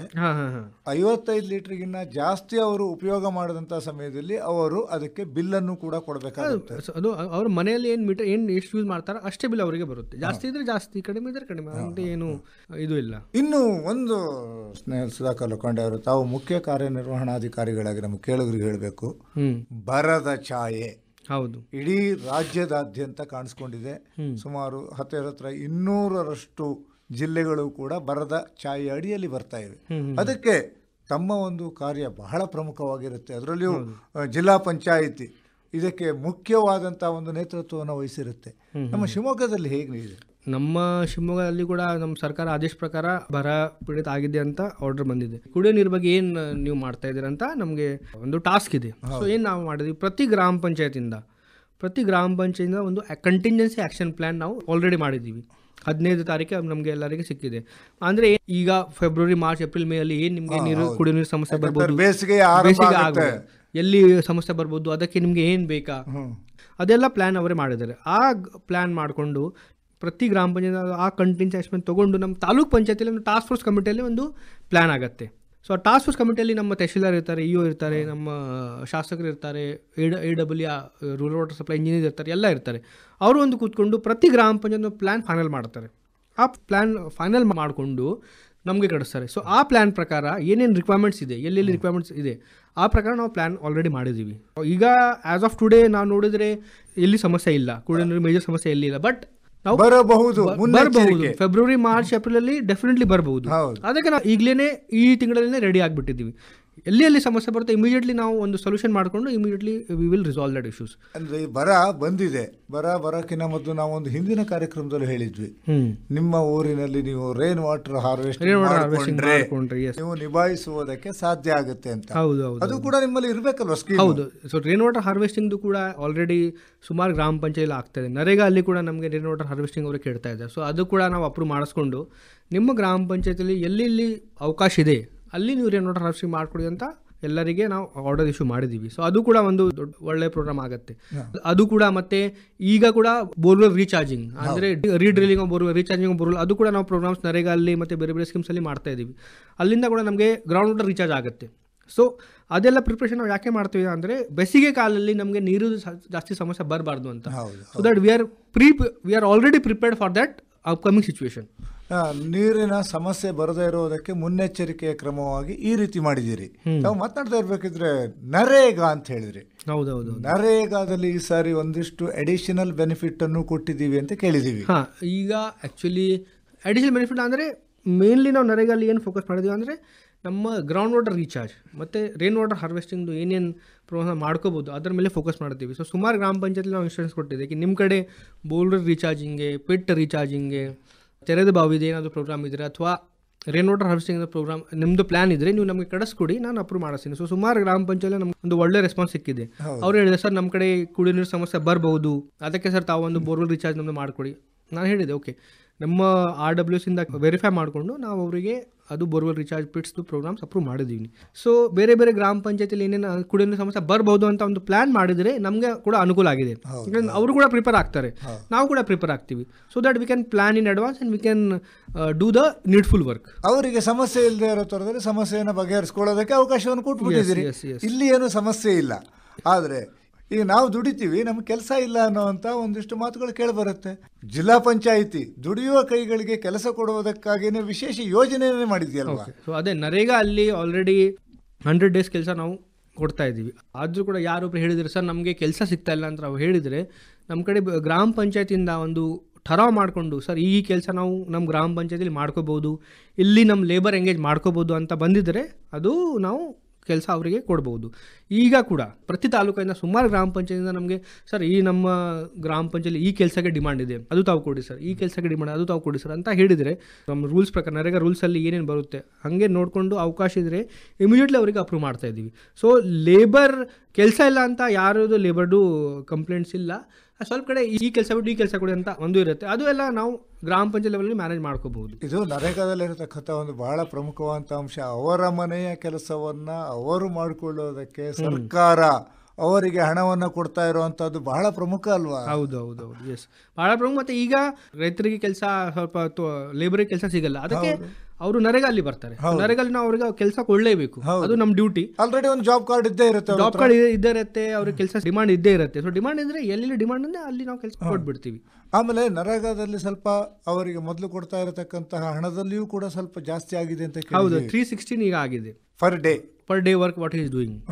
ಅದರಲ್ಲಿಯೂ ಕೂಡ ಮೇಲ್ ಫಿಮೇಲ್ಗೂ ಕೂಡ ವ್ಯತ್ಯಾಸ ಇದೆ. ಮತ್ತೆ ಪ್ರಯಾರಿಟೀಸ್ ಕೊಡ್ತೀವಿ. 60% ನಮ್ದು ವುಮನ್ ವರ್ಕ್ ಫೋರ್ಸ್ ಇರಬೇಕು, ಅದರ ಮೇಲೆ ನಾವು ಆದ್ಯತೆ ಕೊಡ್ತಾ ಇದ್ದೀವಿ. ಸೊ ಆಲ್ ದ ಡಿಪ್ರೈವ್ಡ್ ಸೆಕ್ಷನ್ಸ್ಗೆ ನಾವು ಪ್ರಯಾರಿಟಿ ಕೊಡ್ತೀವಿ ಆ ನರೇಗಾ ಸ್ಕೀಮ್ ಅಲ್ಲಿ. ಅದು ಕೂಡ ಗ್ರಾಮ ಪಂಚಾಯತಿಯಲ್ಲಿ ವಿ ಹ್ಯಾವ್ ಮೆನ್ಷನ್ಡ್ ಇಟ್. ಯಾಕಂದ್ರೆ ನರೇಗಾ ಅಡಿಯಲ್ಲೇನೆ ಅವರು ಅವರ ಊರಿನ ಒಂದು ದೊಡ್ಡ ಕೆರೆಯನ್ನು ಹೂಳೆತ್ತುವ ಪ್ರಕ್ರಿಯೆಯನ್ನು ಅವರ ಒಂದು ಉಪಯೋಗವನ್ನು ಮಾಡ್ಕೋಬಹುದು. ಇಲ್ಲ ಅವರ ಮನೆಯ ತೋಟದಲ್ಲಿರುವ ಬದುವನ್ನಾದ್ರೂ ಕಟ್ಕೊಳ್ಳೋದಕ್ಕೂ ಕೂಡ ಅವಕಾಶ ಇದೆ. ಅವರ ಮನೆಯ ಕೆಲಸವನ್ನ ಅವರು ಮಾಡ್ಕೊಳ್ಳೋದಕ್ಕೆ, ಅವರ ಊರಿನ ಕೆಲಸವನ್ನ ಅವ್ರು ಮಾಡ್ಕೊಳ್ಳೋದಕ್ಕೆ ಸರ್ಕಾರ ಅವರಿಗೆ ನರೇಗಾದ ಅಡಿಯಲ್ಲಿ ಹಣವನ್ನು ಕೂಡ ಕೊಡುತ್ತೆ. ಉದ್ಯೋಗದೊಟ್ಟಿಗೆ ಉದ್ಯೋಗ ಖಾತ್ರಿ ಯೋಜನೆ ಅಂತಾನೆ ಇದಕ್ಕೆ ತಾವು ಹೇಳ್ತೀರಿ. ಉದ್ಯೋಗವನ್ನು ಖಾತ್ರಿಪಡಿಸ್ಬಿಟ್ಟಿದ್ದೀರಿ. ಸುಮಾರು 100 ದಿನಗಳ ಕಾಲ 1 ವರ್ಷದಲ್ಲಿ ಅವರಿಗೆ ಕೊಡೋ ವ್ಯವಸ್ಥೆ ನಡೆಯುತ್ತೆ. ಇದು ಉದ್ಯೋಗ ಖಾತ್ರಿ ಯೋಜನೆ ಆಯಿತು. ಇನ್ನು ಸಾಮಾನ್ಯವಾಗಿ ಜಿಲ್ಲಾ ಪಂಚಾಯತ್ ಅಂತಂದ್ರೆ ಜಿಲ್ಲಾ ಪಂಚಾಯತ್ ಏನ್ ಮಾಡುತ್ತೆ ಅಂತ ಕೇಳ್ಬಿಡ್ತಾರೆ. ಹಾಗೆ ನಿಮ್ಮ ಕೆಲಸ ಏನು? ಜಿಲ್ಲಾ ಪಂಚಾಯತ್ ಅಂದ್ರೆ ನಮ್ಮ 73rd 74th ಕಾನ್ಸ್ಟಿಟ್ಯೂಷನ್ ಅಮೆಂಡ್ಮೆಂಟ್ ಪ್ರಕಾರ 3 ಟೈರ್ ಬಾಡಿ ಆಗಿದೆ. ಗ್ರಾಮ ಪಂಚಾಯತ್, ತಾಲೂಕ್ ಪಂಚಾಯತ್, ಜಿಲ್ಲಾ ಪಂಚಾಯತ್. ಗ್ರಾಮ ಪಂಚಾಯತ್ ಅವರು ಗ್ರಾಮ ಪಂಚಾಯತ್ ಲೆವೆಲಲ್ಲಿ ಕೆಲಸ ಮಾಡೋದು, ತಾಲೂಕ್ ಪಂಚಾಯತ್, ಜಿಲ್ಲಾ ಪಂಚಾಯತ್ ಅಲ್ಲಿ ಡಿಸ್ಟ್ರಿಕ್ಟ್ ಲೆವೆಲಲ್ಲಿ ಹೆಂಗೆ ಎಲ್ಲ ಕೆಲಸ, ತಾಲೂಕ್ ಪಂಚಾಯತಿಯಲ್ಲಿ ಕೆಲಸ ಏನಿದೆ, ಗ್ರಾಮ ಪಂಚಾಯತ್ ಲೆವೆಲ್ ಏನು ಕೆಲಸ ಆಗ್ತದೆ ಅದಕ್ಕೆಲ್ಲ ಕೋಆರ್ಡಿನೇಟ್ ಮಾಡಿಕೊಂಡು ಮಾನಿಟ್ರಿಂಗ್ ಹೆಂಗೆ ಮಾಡಬೇಕು, 30 ಡಿಪಾರ್ಟ್ಮೆಂಟ್ಸ್ ಡೆವಲಪ್ಮೆಂಟ್ ವರ್ಕ್ಸ್ ಹೆಂಗೆ ಮಾಡಬೇಕು, ಏನೇನು ಇನ್ಫ್ರಾಸ್ಟ್ರಕ್ಚರ್ ನಾವು ಕ್ರಿಯೇಟ್ ಮಾಡ್ಕೋಬೇಕು, ಬೆನಿಫಿಷರೀಸ್ಗೆ ಹೆಂಗೆ ಐಡೆಂಟಿಫೈ ಮಾಡಬೇಕು, ಗ್ರಾಮ ಪಂಚಾಯತ್ ಅಲ್ಲಿ ಏನು ಸಮಸ್ಯೆ ಇದೆ ಅದು ಹೆಂಗೆ ನೋಡಬೇಕು, ಗ್ರಾಮ ಪಂಚಾಯತ್ ಮತ್ತು ಸ್ಟೇಟ್ ಗೌರ್ಮೆಂಟ್ದು ಕೋಆರ್ಡಿನೇಷನ್ ಹೆಂಗೆ ಮಾಡಬೇಕು, ಸ್ಟೇಟ್ ಗೌರ್ಮೆಂಟಿಂದ ಏನು ಪಾಲಿಸೀಸ್ ಬರುತ್ತೆ, ಏನು ಆರ್ಡರ್ಸ್ ಬರುತ್ತೆ ಅದಕ್ಕೆ ತಾಲೂಕ್ ಲೆವೆಲಲ್ಲಿ, ಜಿಲ್ಲಾ ಲೆವೆಲಲ್ಲಿ, ಗ್ರಾಮೀಣ ಲೆವೆಲಲ್ಲಿ ಹೆಂಗೆ ಇಂಪ್ಲಿಮೆಂಟ್ ಮಾಡಬೇಕು, ಅದೆಲ್ಲ ಕೆಲಸ ನಮ್ಮ ಜಿಲ್ಲಾ ಪಂಚಾಯತ್ ಅವರೇ ಮಾಡ್ತಾ ಇದ್ದಾರೆ. ಸಂಪೂರ್ಣವಾಗಿ ಗ್ರಾಮ ಪಂಚಾಯತಿಯ ಮೇಲುಸ್ತುವಾರಿ ಜಿಲ್ಲಾ ಪಂಚಾಯತಿ ಮತ್ತು taluk panchayat. Rural development completely and panchayat Raj also. ಯಾಕಂದರೆ ಈಗ rural development is not only a single body, it is a body represented by public. ನಮ್ಮ ಜನಪ್ರತಿನಿಧಿ ಇರ್ತಾರೆ. ಜನಪ್ರತಿನಿಧಿ ಕೂಡ ನಮ್ಮ ಗ್ರಾಮ ಪಂಚಾಯತ್ ಅಧ್ಯಕ್ಷ ಇರಲಿ, ಮೆಂಬರ್ಸ್ ಇರಲಿ, ತಾಲೂಕ್ ಪಂಚಾಯತ್ ಅಧ್ಯಕ್ಷ ಇರಲಿ, ಮೆಂಬರ್ಸ್ ಇರಲಿ, ಜಿಲ್ಲಾ ಪಂಚಾಯತ್ ಮೆಂಬರ್ಸ್ ಅಧ್ಯಕ್ಷ ಎಲ್ಲ ಅವರಿಗೆ ಕೂಡ ನಾವು ಹೇಳಬೇಕು ಹೆಂಗೆ ಕೆಲಸ ಆಗಬೇಕು, ಹೆಂಗೆ ಇಂಪ್ಲಿಮೆಂಟೇಷನ್ ಆಗಬೇಕು, ಅದೆಲ್ಲ ಹೇಳೋಕ್ಕೆ, ಅದೆಲ್ಲ ಮಾಡೋಕ್ಕೆ ನಮ್ಮ ಜಿಲ್ಲಾ ಪಂಚಾಯತ್ ಬಾಡಿ ಈಸ್ ರೆಸ್ಪಾನ್ಸಿಬಲ್. ಗಾಂಧೀಜಿಯವರ ಗ್ರಾಮ ಸ್ವರಾಜ್ಯದ ಕಲ್ಪನೆ ಮೊತ್ತ ಮೊದಲು ಸಾಕಾರಗೊಂಡಿದ್ದೇ ಕರ್ನಾಟಕದಲ್ಲಿ. ಕರ್ನಾಟಕದಲ್ಲೇನೆ ಈ ಒಂದು ಪಂಚಾಯಿತಿಯ ಕಲ್ಪನೆ ಬಂದಿದ್ದು. ಆ ಪಂಚಾಯಿತಿಯ ಸಂಪೂರ್ಣ ನಿರ್ವಹಣೆ ತಮ್ಮ ಜಿಲ್ಲಾ ಪಂಚಾಯಿತಿ ಅಡಿಯಲ್ಲೇ ಇರುತ್ತೆ. ಮತ್ತು ಗ್ರಾಮೀಣ ಮಟ್ಟದಲ್ಲಿ ಆಗತಕ್ಕಂತಹ ಎಲ್ಲ ಕೆಲಸ ಕಾರ್ಯಗಳ ಮೇಲುಸ್ತುವಾರಿಯೂ ಕೂಡ ಜಿಲ್ಲಾ ಪಂಚಾಯಿತಿ ಅಡಿಯಲ್ಲೇ ಆಗುತ್ತೆ ಅನ್ನೋದನ್ನು ಕೂಡ ನಮ್ಮ ಕೇಳುಗರಿಗೆ ಹೇಳ್ಬೋಣ. ಅದೇ ರೀತಿಯಲ್ಲಿ ಅವರು ಯಾವುದೇ ರೀತಿಯ ಸಮಸ್ಯೆಗಳಿದ್ರೆ ಯಾವ್ಯಾವ ರೀತಿಯ ಸಮಸ್ಯೆಗಳನ್ನು ಜಿಲ್ಲಾ ಪಂಚಾಯತಿ ಅಡಿಯಲ್ಲಿ ತರಬಹುದು. ಓಕೆ, ಅದಕ್ಕೆ ಬೇರೆ ಬೇರೆ ಗ್ರಾಮ ಪಂಚಾಯತಿಯಲ್ಲಿ ಸಣ್ಣ ಪುಟ್ಟ ಸಮಸ್ಯೆ ಇದ್ದೇ ಇರುತ್ತೆ. ನಾರ್ಮಲ್ ಆಗಿ ಏನಾಗುತ್ತೆ, ನಮ್ಮ ಗ್ರಾಮ ಪಂಚಾಯತಿ ಲೆವೆಲಲ್ಲಿ ಸಮಸ್ಯೆ ಇದ್ದಾಗ ನಮ್ಮ ಗ್ರಾಮ ಪಂಚಾಯತಿಯಲ್ಲಿ ಹೋಗಿ ನಮ್ಮ ಮೆಂಬರ್ಸ್ ಅಧ್ಯಕ್ಷ ಇರ್ತಾರೆ, ಉಪಾಧ್ಯಕ್ಷ ಇರ್ತಾರೆ, ನಮ್ಮ PDO ಇರ್ತಾರೆ, ನಮ್ಮ ಸ್ಟಾಫ್ ಇರ್ತಾರೆ, ಅವರಿಗೆ ಹಿಡ್ಕೊಂಡು ಆ ಲೆವೆಲಲ್ಲಿ ಸಮಸ್ಯೆ ಬಗ್ಗೆ ಇರುತ್ತೆ. ಇಲ್ಲ, ಇಲ್ಲಿ ಏನಾಗುತ್ತೆ ಅಂತಂದ್ರೆ ಕೆಲವೊಂದು ಗ್ರಾಮ ಪಂಚಾಯತಿ ಅಂತ ಅಂದ್ಕೊಂಡ್ರೆ ಸಾಮಾನ್ಯವಾಗಿ ನಾವು ಕೇಳುವಂಥದ್ದು ರೆವೆನ್ಯೂ ಮ್ಯಾಟರ್ಗಳು ಬಂದ್ಬಿಡುತ್ತೆ. ಹೌದೌದು. ಪಂಚಾಯತ್ಗೆ ನಾನು ಏನೇನನ್ನು ಹೋಗಿ ಕೇಳಿದ್ರೆ ನನಗೆ ಸಿಗುತ್ತೆ ಅಂತ ಒಂದು ಸಾಮಾನ್ಯ ಒಂದು ಸಂಕ್ಷಿಪ್ತ 1-2-3 ಸಮಸ್ಯೆಗಳು ಅವ್ರು ಯಾವ ರೀತಿ ಅದನ್ನು ಕೇಳಬಹುದು. ಈಗ ನಮ್ಮ ಗ್ರಾಮೀಣ ಅಭಿವೃದ್ಧಿ ರಿಲೇಟೆಡ್ ಏನಾದ್ರು ಸ್ಕೀಮ್ಸ್ ಇದ್ದಾರೆ, ರೆವೆನ್ಯೂ ಲ್ಯಾಂಡ್ ಇದ್ರೆ ಅದು ರೆವೆನ್ಯೂ ಅಲ್ಲಿ ಬರುತ್ತೆ. ಬಟ್ ಗ್ರಾಮೀಣ ಅಭಿವೃದ್ಧಿಲಿ ಫಾರ್ ಎಕ್ಸಾಂಪಲ್ ನರೇಗಾಲಿ ನೀವು ಹೇಳಿದ ಪ್ರಕಾರ ನರೇಗಾಲಿ ಕೆಲಸ ಕೊಡುತ್ತೆ, ಅದು ನಮ್ಮ ಕಡೆ ಬಂದರೆ ನಾವು ಅದೇ ರಿಸಾಲ್ವ್ ಮಾಡಿಸ್ತೀವಿ. ಕೊಟ್ಟಿಲ್ಲ ಅಂತಂದ್ರೆ ನಮಗೆ ಕೇಳಬಹುದು. ಅದು ನಮ್ಮ ಮನೇಲಿ ನಾವು ಟಾಯ್ಲೆಟ್ ಕಟ್ಟಬೇಕು, ನಮ್ಮ ಕಡೆ ಬನ್ನಿ, ಗ್ರಾಮ ಪಂಚಾಯತಲ್ಲಿ ಬನ್ನಿ. ನ್ಯಾಷನಲ್ ರೂರಲ್ ಲೈವ್ಲಿಹುಡ್ ಮಿಷನ್ ಇದೆ, ಅಲ್ಲಿ ನಮಗೆ ಸರ್ ಈ ಬೆನಿಫಿಟ್ಸ್ ನಮಗೆ ಸಿಗಲಿಲ್ಲ, ಗ್ರಾಮ ಪಂಚಾಯತಿ ಬೆನಿಫಿಟ್ಸ್ ಬರುತ್ತೆ, ಯಾಕೆಂದರೆ ನಮ್ಮ ಮನೆ ಇಲ್ಲ, ಸೊ ನಮಗೆ ಆಯ್ಕೆ ಆಗಬೇಕು ಸರ್ ನಮ್ಮ ಲಿಸ್ಟಲ್ಲಿ, ಅದು ಇದ್ದರೆ ನಮ್ಮ ಕಡೆ ಬರಬೇಕು. ಅದು ಸುಮಾರು ಸ್ಕೀಮ್ಸ್ ಕಡೆ ನಮ್ಮ ಗ್ರಾಮ ಪಂಚಾಯತಿ ವ್ಯಾಪ್ತಿಯಲ್ಲಿ ಬರುತ್ತೆ, ಅದೆಲ್ಲ ನಮ್ಮ ಕಡೆ ಬರಬೇಕು. ಅಂದರೆ ಪಂಚಾಯತಿಗೆ ಹೋಗಿ ಅವ್ರು ಒಂದ್ಸಾರಿ ಅಲ್ಲಿ ಮತ್ತು ಈಗ ಹಂಗೆ ಇನ್ನೂ ಪಂಚಾಯತಲ್ಲಿ ಕೂಡ ಸಮಸ್ಯೆ ರಿಸಾಲ್ವ್ ಆಗ್ತಾಯಿಲ್ಲ ಅಂದರೆ ತಾಲೂಕ್ ಪಂಚಾಯತಿಯಲ್ಲಿ ಅವಕಾಶ ಇರುತ್ತೆ. ನಮ್ಮ ಕಡೆ ಆಲ್ರೆಡಿ ನಮ್ಮ ಆಫಿಷಿಯಲ್ ನಂಬರ್ ಎಲ್ಲ ಗ್ರಾಮ ಪಂಚಾಯತಿಯಲ್ಲಿ ಎಕ್ಸಿಬಿಟ್ ಮಾಡಿರ್ತೀವಿ. ನಮ್ಮ ಕಡೆ ಡೈರೆಕ್ಟ್ಲಿ ಬಂದು ಕೂಡ ಹೇಳ್ಬೋದು, ಥ್ರೂ ಮೀಡಿಯಾ ಮುಖಾಂತರ, ನಿಮ್ಮ ಆಲ್ ಇಂಡಿಯಾ ರೇಡಿಯೋ ಮುಖಾಂತರ ಕೂಡ ಅವ್ರು ಏನಾದ್ರು ಸಮಸ್ಯೆ ಇದ್ದರೆ ನಮಗೆ ತಿಳಿಸ್ಕೋಬಹುದು. ಸುಮಾರು ಅವಕಾಶಗಳಿದೆ. ಈಗ ಕೂಡ ನಮಗೆ ಗ್ರಾಮೀಣ ಮೆಂಬರ್ಸ್ ಜನ ನಮಗೆ ಡೈರೆಕ್ಟ್ಲಿ ಫೋನ್ ಮಾಡ್ಕೊಂಡು ಸರ್ ಇದು ಈ ಗ್ರಾಮದಲ್ಲಿ ಸಮಸ್ಯೆ ಬಂದಿದೆ, ಅದೆಲ್ಲ ನಾವು ಬಗೆಹರಿಸ್ತೀವಿ. ಹಾಗೆ ಬೇರೆ ಬೇರೆ ಅವಕಾಶ ಇರುತ್ತೆ. ಆ ಬೇರೆ ಬೇರೆ ಅವಕಾಶ ಇಟ್ಕೊಂಡು ಅವರೇ ನಮಗೆ ಸಮಸ್ಯೆ ತಿಳಿಸ್ಕೋಬಹುದು, ಅದೇ ನಾವು ರಿಸಾಲ್ವ್ ಮಾಡಿಸ್ತೀವಿ. ಕೇಳಿದ್ರೆ ಇಂದಿನಿಂದ ಈ ಒಂದು ಸ್ವಚ್ಛ ಭಾರತ್ ಮಿಷನ್ ಅಡಿಯಲ್ಲಿ ಬರತಕ್ಕಂತಹ ಹಲವಾರು ಯೋಜನೆಗಳಿಗೆ ಸಂಬಂಧಪಟ್ಟಂತಹ ಕಾರ್ಯಕ್ರಮ ಸರಣಿಯನ್ನು ಅಧಿಕೃತವಾಗಿ ಪ್ರಾರಂಭ ಮಾಡಿದ್ದೀವಿ. ಇದರಲ್ಲಿ ಇನ್ನು ಮುಂದಿನ ದಿನಗಳಲ್ಲಿ ಹಲವಾರು ಫಲಾನುಭವಿಗಳು ಕೂಡ ಇದರಲ್ಲಿ ಮಾತನಾಡೋರಿದ್ದಾರೆ, PDOಗಳು ಕೂಡ ಮಾತನಾಡೋರಿದ್ದಾರೆ, ಅದೇ ರೀತಿಯಲ್ಲಿ ಅಧಿಕಾರಿಗಳು ಕೂಡ ಮಾತನಾಡೋರಿದ್ದಾರೆ. ಈ ಯೋಜನೆಗಳಿಗೆ ಸಂಬಂಧಪಟ್ಟಂತಹ ಮಾಹಿತಿಗಳ ನಿರಂತರ ಪ್ರಸಾರ ನಮ್ಮ ಈ ಒಂದು ಕಾರ್ಯಕ್ರಮ ಸರಣಿಯಲ್ಲಿ ಇರುತ್ತೆ. ಇದಕ್ಕೆ ಸಂಬಂಧಪಟ್ಟಾಗ ಇದರ ಉಪಯೋಗವನ್ನು ಹೇಗೆ ತಗೋಬೇಕು ಅಂತ ಹೇಳ್ತೀರಿ ನಮ್ಮ ಕೇಳುಗರಿಗೆ? ಎಲ್ಲ ಸ್ಕೀಮ್ ನಮ್ಮ ಗ್ರಾಮೀಣ ಅಭಿವೃದ್ಧಿಲಿ ಏನೇ ಸ್ಕೀಮ್ ಬರುತ್ತೆ ಅಲ್ಲಿ ನಮ್ಮ ಮೇನ್ ಅಂದರೆ ಮುಖ್ಯ ಅಂದರೆ ನಮ್ಮ ಜನ ಅಲ್ಲಿ ಇನ್ವಾಲ್ವ್ ಆಗೊಂಡು ಸರಿಯಾಗಿ ಅವೇರ್ ಆಗೊಂಡು ಜಾಗೃತಿ ಮಾಡಿಸ್ಕೊಂಡು ಈ ಸ್ಕೀಮ್ಸ್ಗೆ ಉಪಯೋಗ ಮಾಡಿದರೆ ನಮ್ಮ ಎಲ್ಲ ಸ್ಕೀಮ್ ಸಕ್ಸಸ್ ಆಗುತ್ತೆ. ಜನಗೆ ಜಾಗೃತಿ is most important then any other things. So ಅದಕ್ಕೆ ಇಂದಿನಿಂದ ಈಗ ಸ್ವಚ್ಛ ಭಾರತ್ ಮಿಷನ್ ಜಾಗೃತಿ ಬಗ್ಗೆ ನಾವು ಒಂದು ಪ್ರೋಗ್ರಾಮ್ ಮಾಡಿದ್ದೀವಿ. ಇನ್ನು ಮುಂದೆ ನಮ್ಮ ಗ್ರಾಮೀಣ ಪಂಚಾಯತ್ದು ಮೆಂಬರ್ಸ್ ಬರ್ತಾರೆ, PDOಸ್ ಬರ್ತಾರೆ, ಸೆಕ್ರೆಟರೀಸ್ ಬರ್ತಾರೆ, ನಮ್ಮ ತಾಲೂಕ್ ಪಂಚಾಯತ್ ಸ್ಟಾಫ್ ಬರ್ತಾರೆ. ಎಲ್ಲ ನಮ್ಮ ಜನ ಸ್ವಚ್ಛ ಭಾರತ್ ಮಿಷನ್ ಇರಲಿ, ಜಲ್ ಜೀವನ್ ಮಿಷನ್ ಇರಲಿ, ಅದೆಲ್ಲ ಬೇರೆ ಬೇರೆ ಸ್ಕೀಮ್ಸ್ ಜಾಗೃತಿ ಕೊಡೋಕ್ಕೆ ರೇಡಿಯೋ ಮುಖಾಂತರ ಒಂದು ಜಾಗೃತಿ ಪ್ರೋಗ್ರಾಮ್ಸ್ ಮಾಡಿಸ್ತೀವಿ. ತಾವು ಎಲ್ಲರೂ ಕೂಡ ಇಲ್ಲಿ ಸಹಭಾಗಿ ಏನೇನು ನಿಮ್ಮದು ಡೌಟ್ಸ್ ಇರ್ಬೋದು, ಪ್ರಶ್ನೆಗಳಿರ್ಬೋದು, ಅದೆಲ್ಲ ಈ ರಿಸಾಲ್ವ್ ಮಾಡೋಕ್ಕೆ ಒಂದು ಅವಕಾಶ ಸಿಗುತ್ತೆ. ತಾವೆಲ್ಲ ಅವಕಾಶದ ಉಪಯೋಗ ಮಾಡಿಸ್ಕೊಂಡು ಒಂದು ನಮ್ಮ ಎಲ್ಲ ಸ್ಕೀಮ್ಸ್ ಸ್ವಚ್ಛ ಭಾರತ ಜಲ್ ಜೀವನ್ ಮಿಷನ್ಗೆ ಸಕ್ಸಸ್ ಮಾಡಿ ಅಂತ ಎಲ್ಲರಿಗೆ ಪ್ರಾರ್ಥನಾ. ಭಾಗವಹಿಸಿ ಮಾಹಿತಿಯನ್ನು ಹೇಳಿದಿರಿ. ಇದರ ಉಪಯೋಗವನ್ನು ಸಾರ್ವಜನಿಕರು ಪಡ್ಕೋಬೇಕು. ಅದಕ್ಕಿಂತ ಮುಖ್ಯವಾಗಿ ಜಾಗೃತರಾಗಿ ಇದರ ಅನುಷ್ಠಾನದಲ್ಲಿ ಸರ್ಕಾರದೊಟ್ಟಿಗೆ ಕೈ ಜೋಡಿಸಬೇಕು ಅನ್ನೋ ಆಶಯದೊಂದಿಗೆ ನಮಸ್ಕಾರ, ಧನ್ಯವಾದ. Thank you. ಇದುವರೆಗೆ ಸ್ವಚ್ಛತೆಯೆಡೆಗೆ ನಮ್ಮ ನಡೆ ಸ್ವಚ್ಛ ಭಾರತ ಮಿಷನ್ ಕುರಿತ ವಿಶೇಷ ಕಾರ್ಯಕ್ರಮ ಸರಣಿಯ ಮೊದಲ ಕಾರ್ಯಕ್ರಮವನ್ನು ಕೇಳಿದಿರಿ. ಈ ಕಾರ್ಯಕ್ರಮದ ಪ್ರಾಯೋಜಕರು ಜಿಲ್ಲಾ ಪಂಚಾಯತ್ ಶಿವಮೊಗ್ಗ. ಈ ಕಾರ್ಯಕ್ರಮದಲ್ಲಿ ಭಾಗವಹಿಸಿದವರು ಶಿವಮೊಗ್ಗ ಜಿಲ್ಲಾ ಪಂಚಾಯತ್ನ ಮುಖ್ಯ ಕಾರ್ಯನಿರ್ವಹಣಾಧಿಕಾರಿಗಳಾದ ಸ್ನೇಹಲ್ ಸುಧಾಕರ್ ಲೋಕಾಂಡೆ. ಇವರೊಂದಿಗೆ ಭದ್ರಾವತಿ ಆಕಾಶವಾಣಿ ಕೇಂದ್ರದ ಕಾರ್ಯಕ್ರಮ ಮುಖ್ಯಸ್ಥರಾದ SR ಭಟ್. ಈ ಕಾರ್ಯಕ್ರಮ ಆಕಾಶವಾಣಿ ಭದ್ರಾವತಿ ಕೇಂದ್ರದಿಂದ ಪ್ರಸಾರವಾಯಿತು.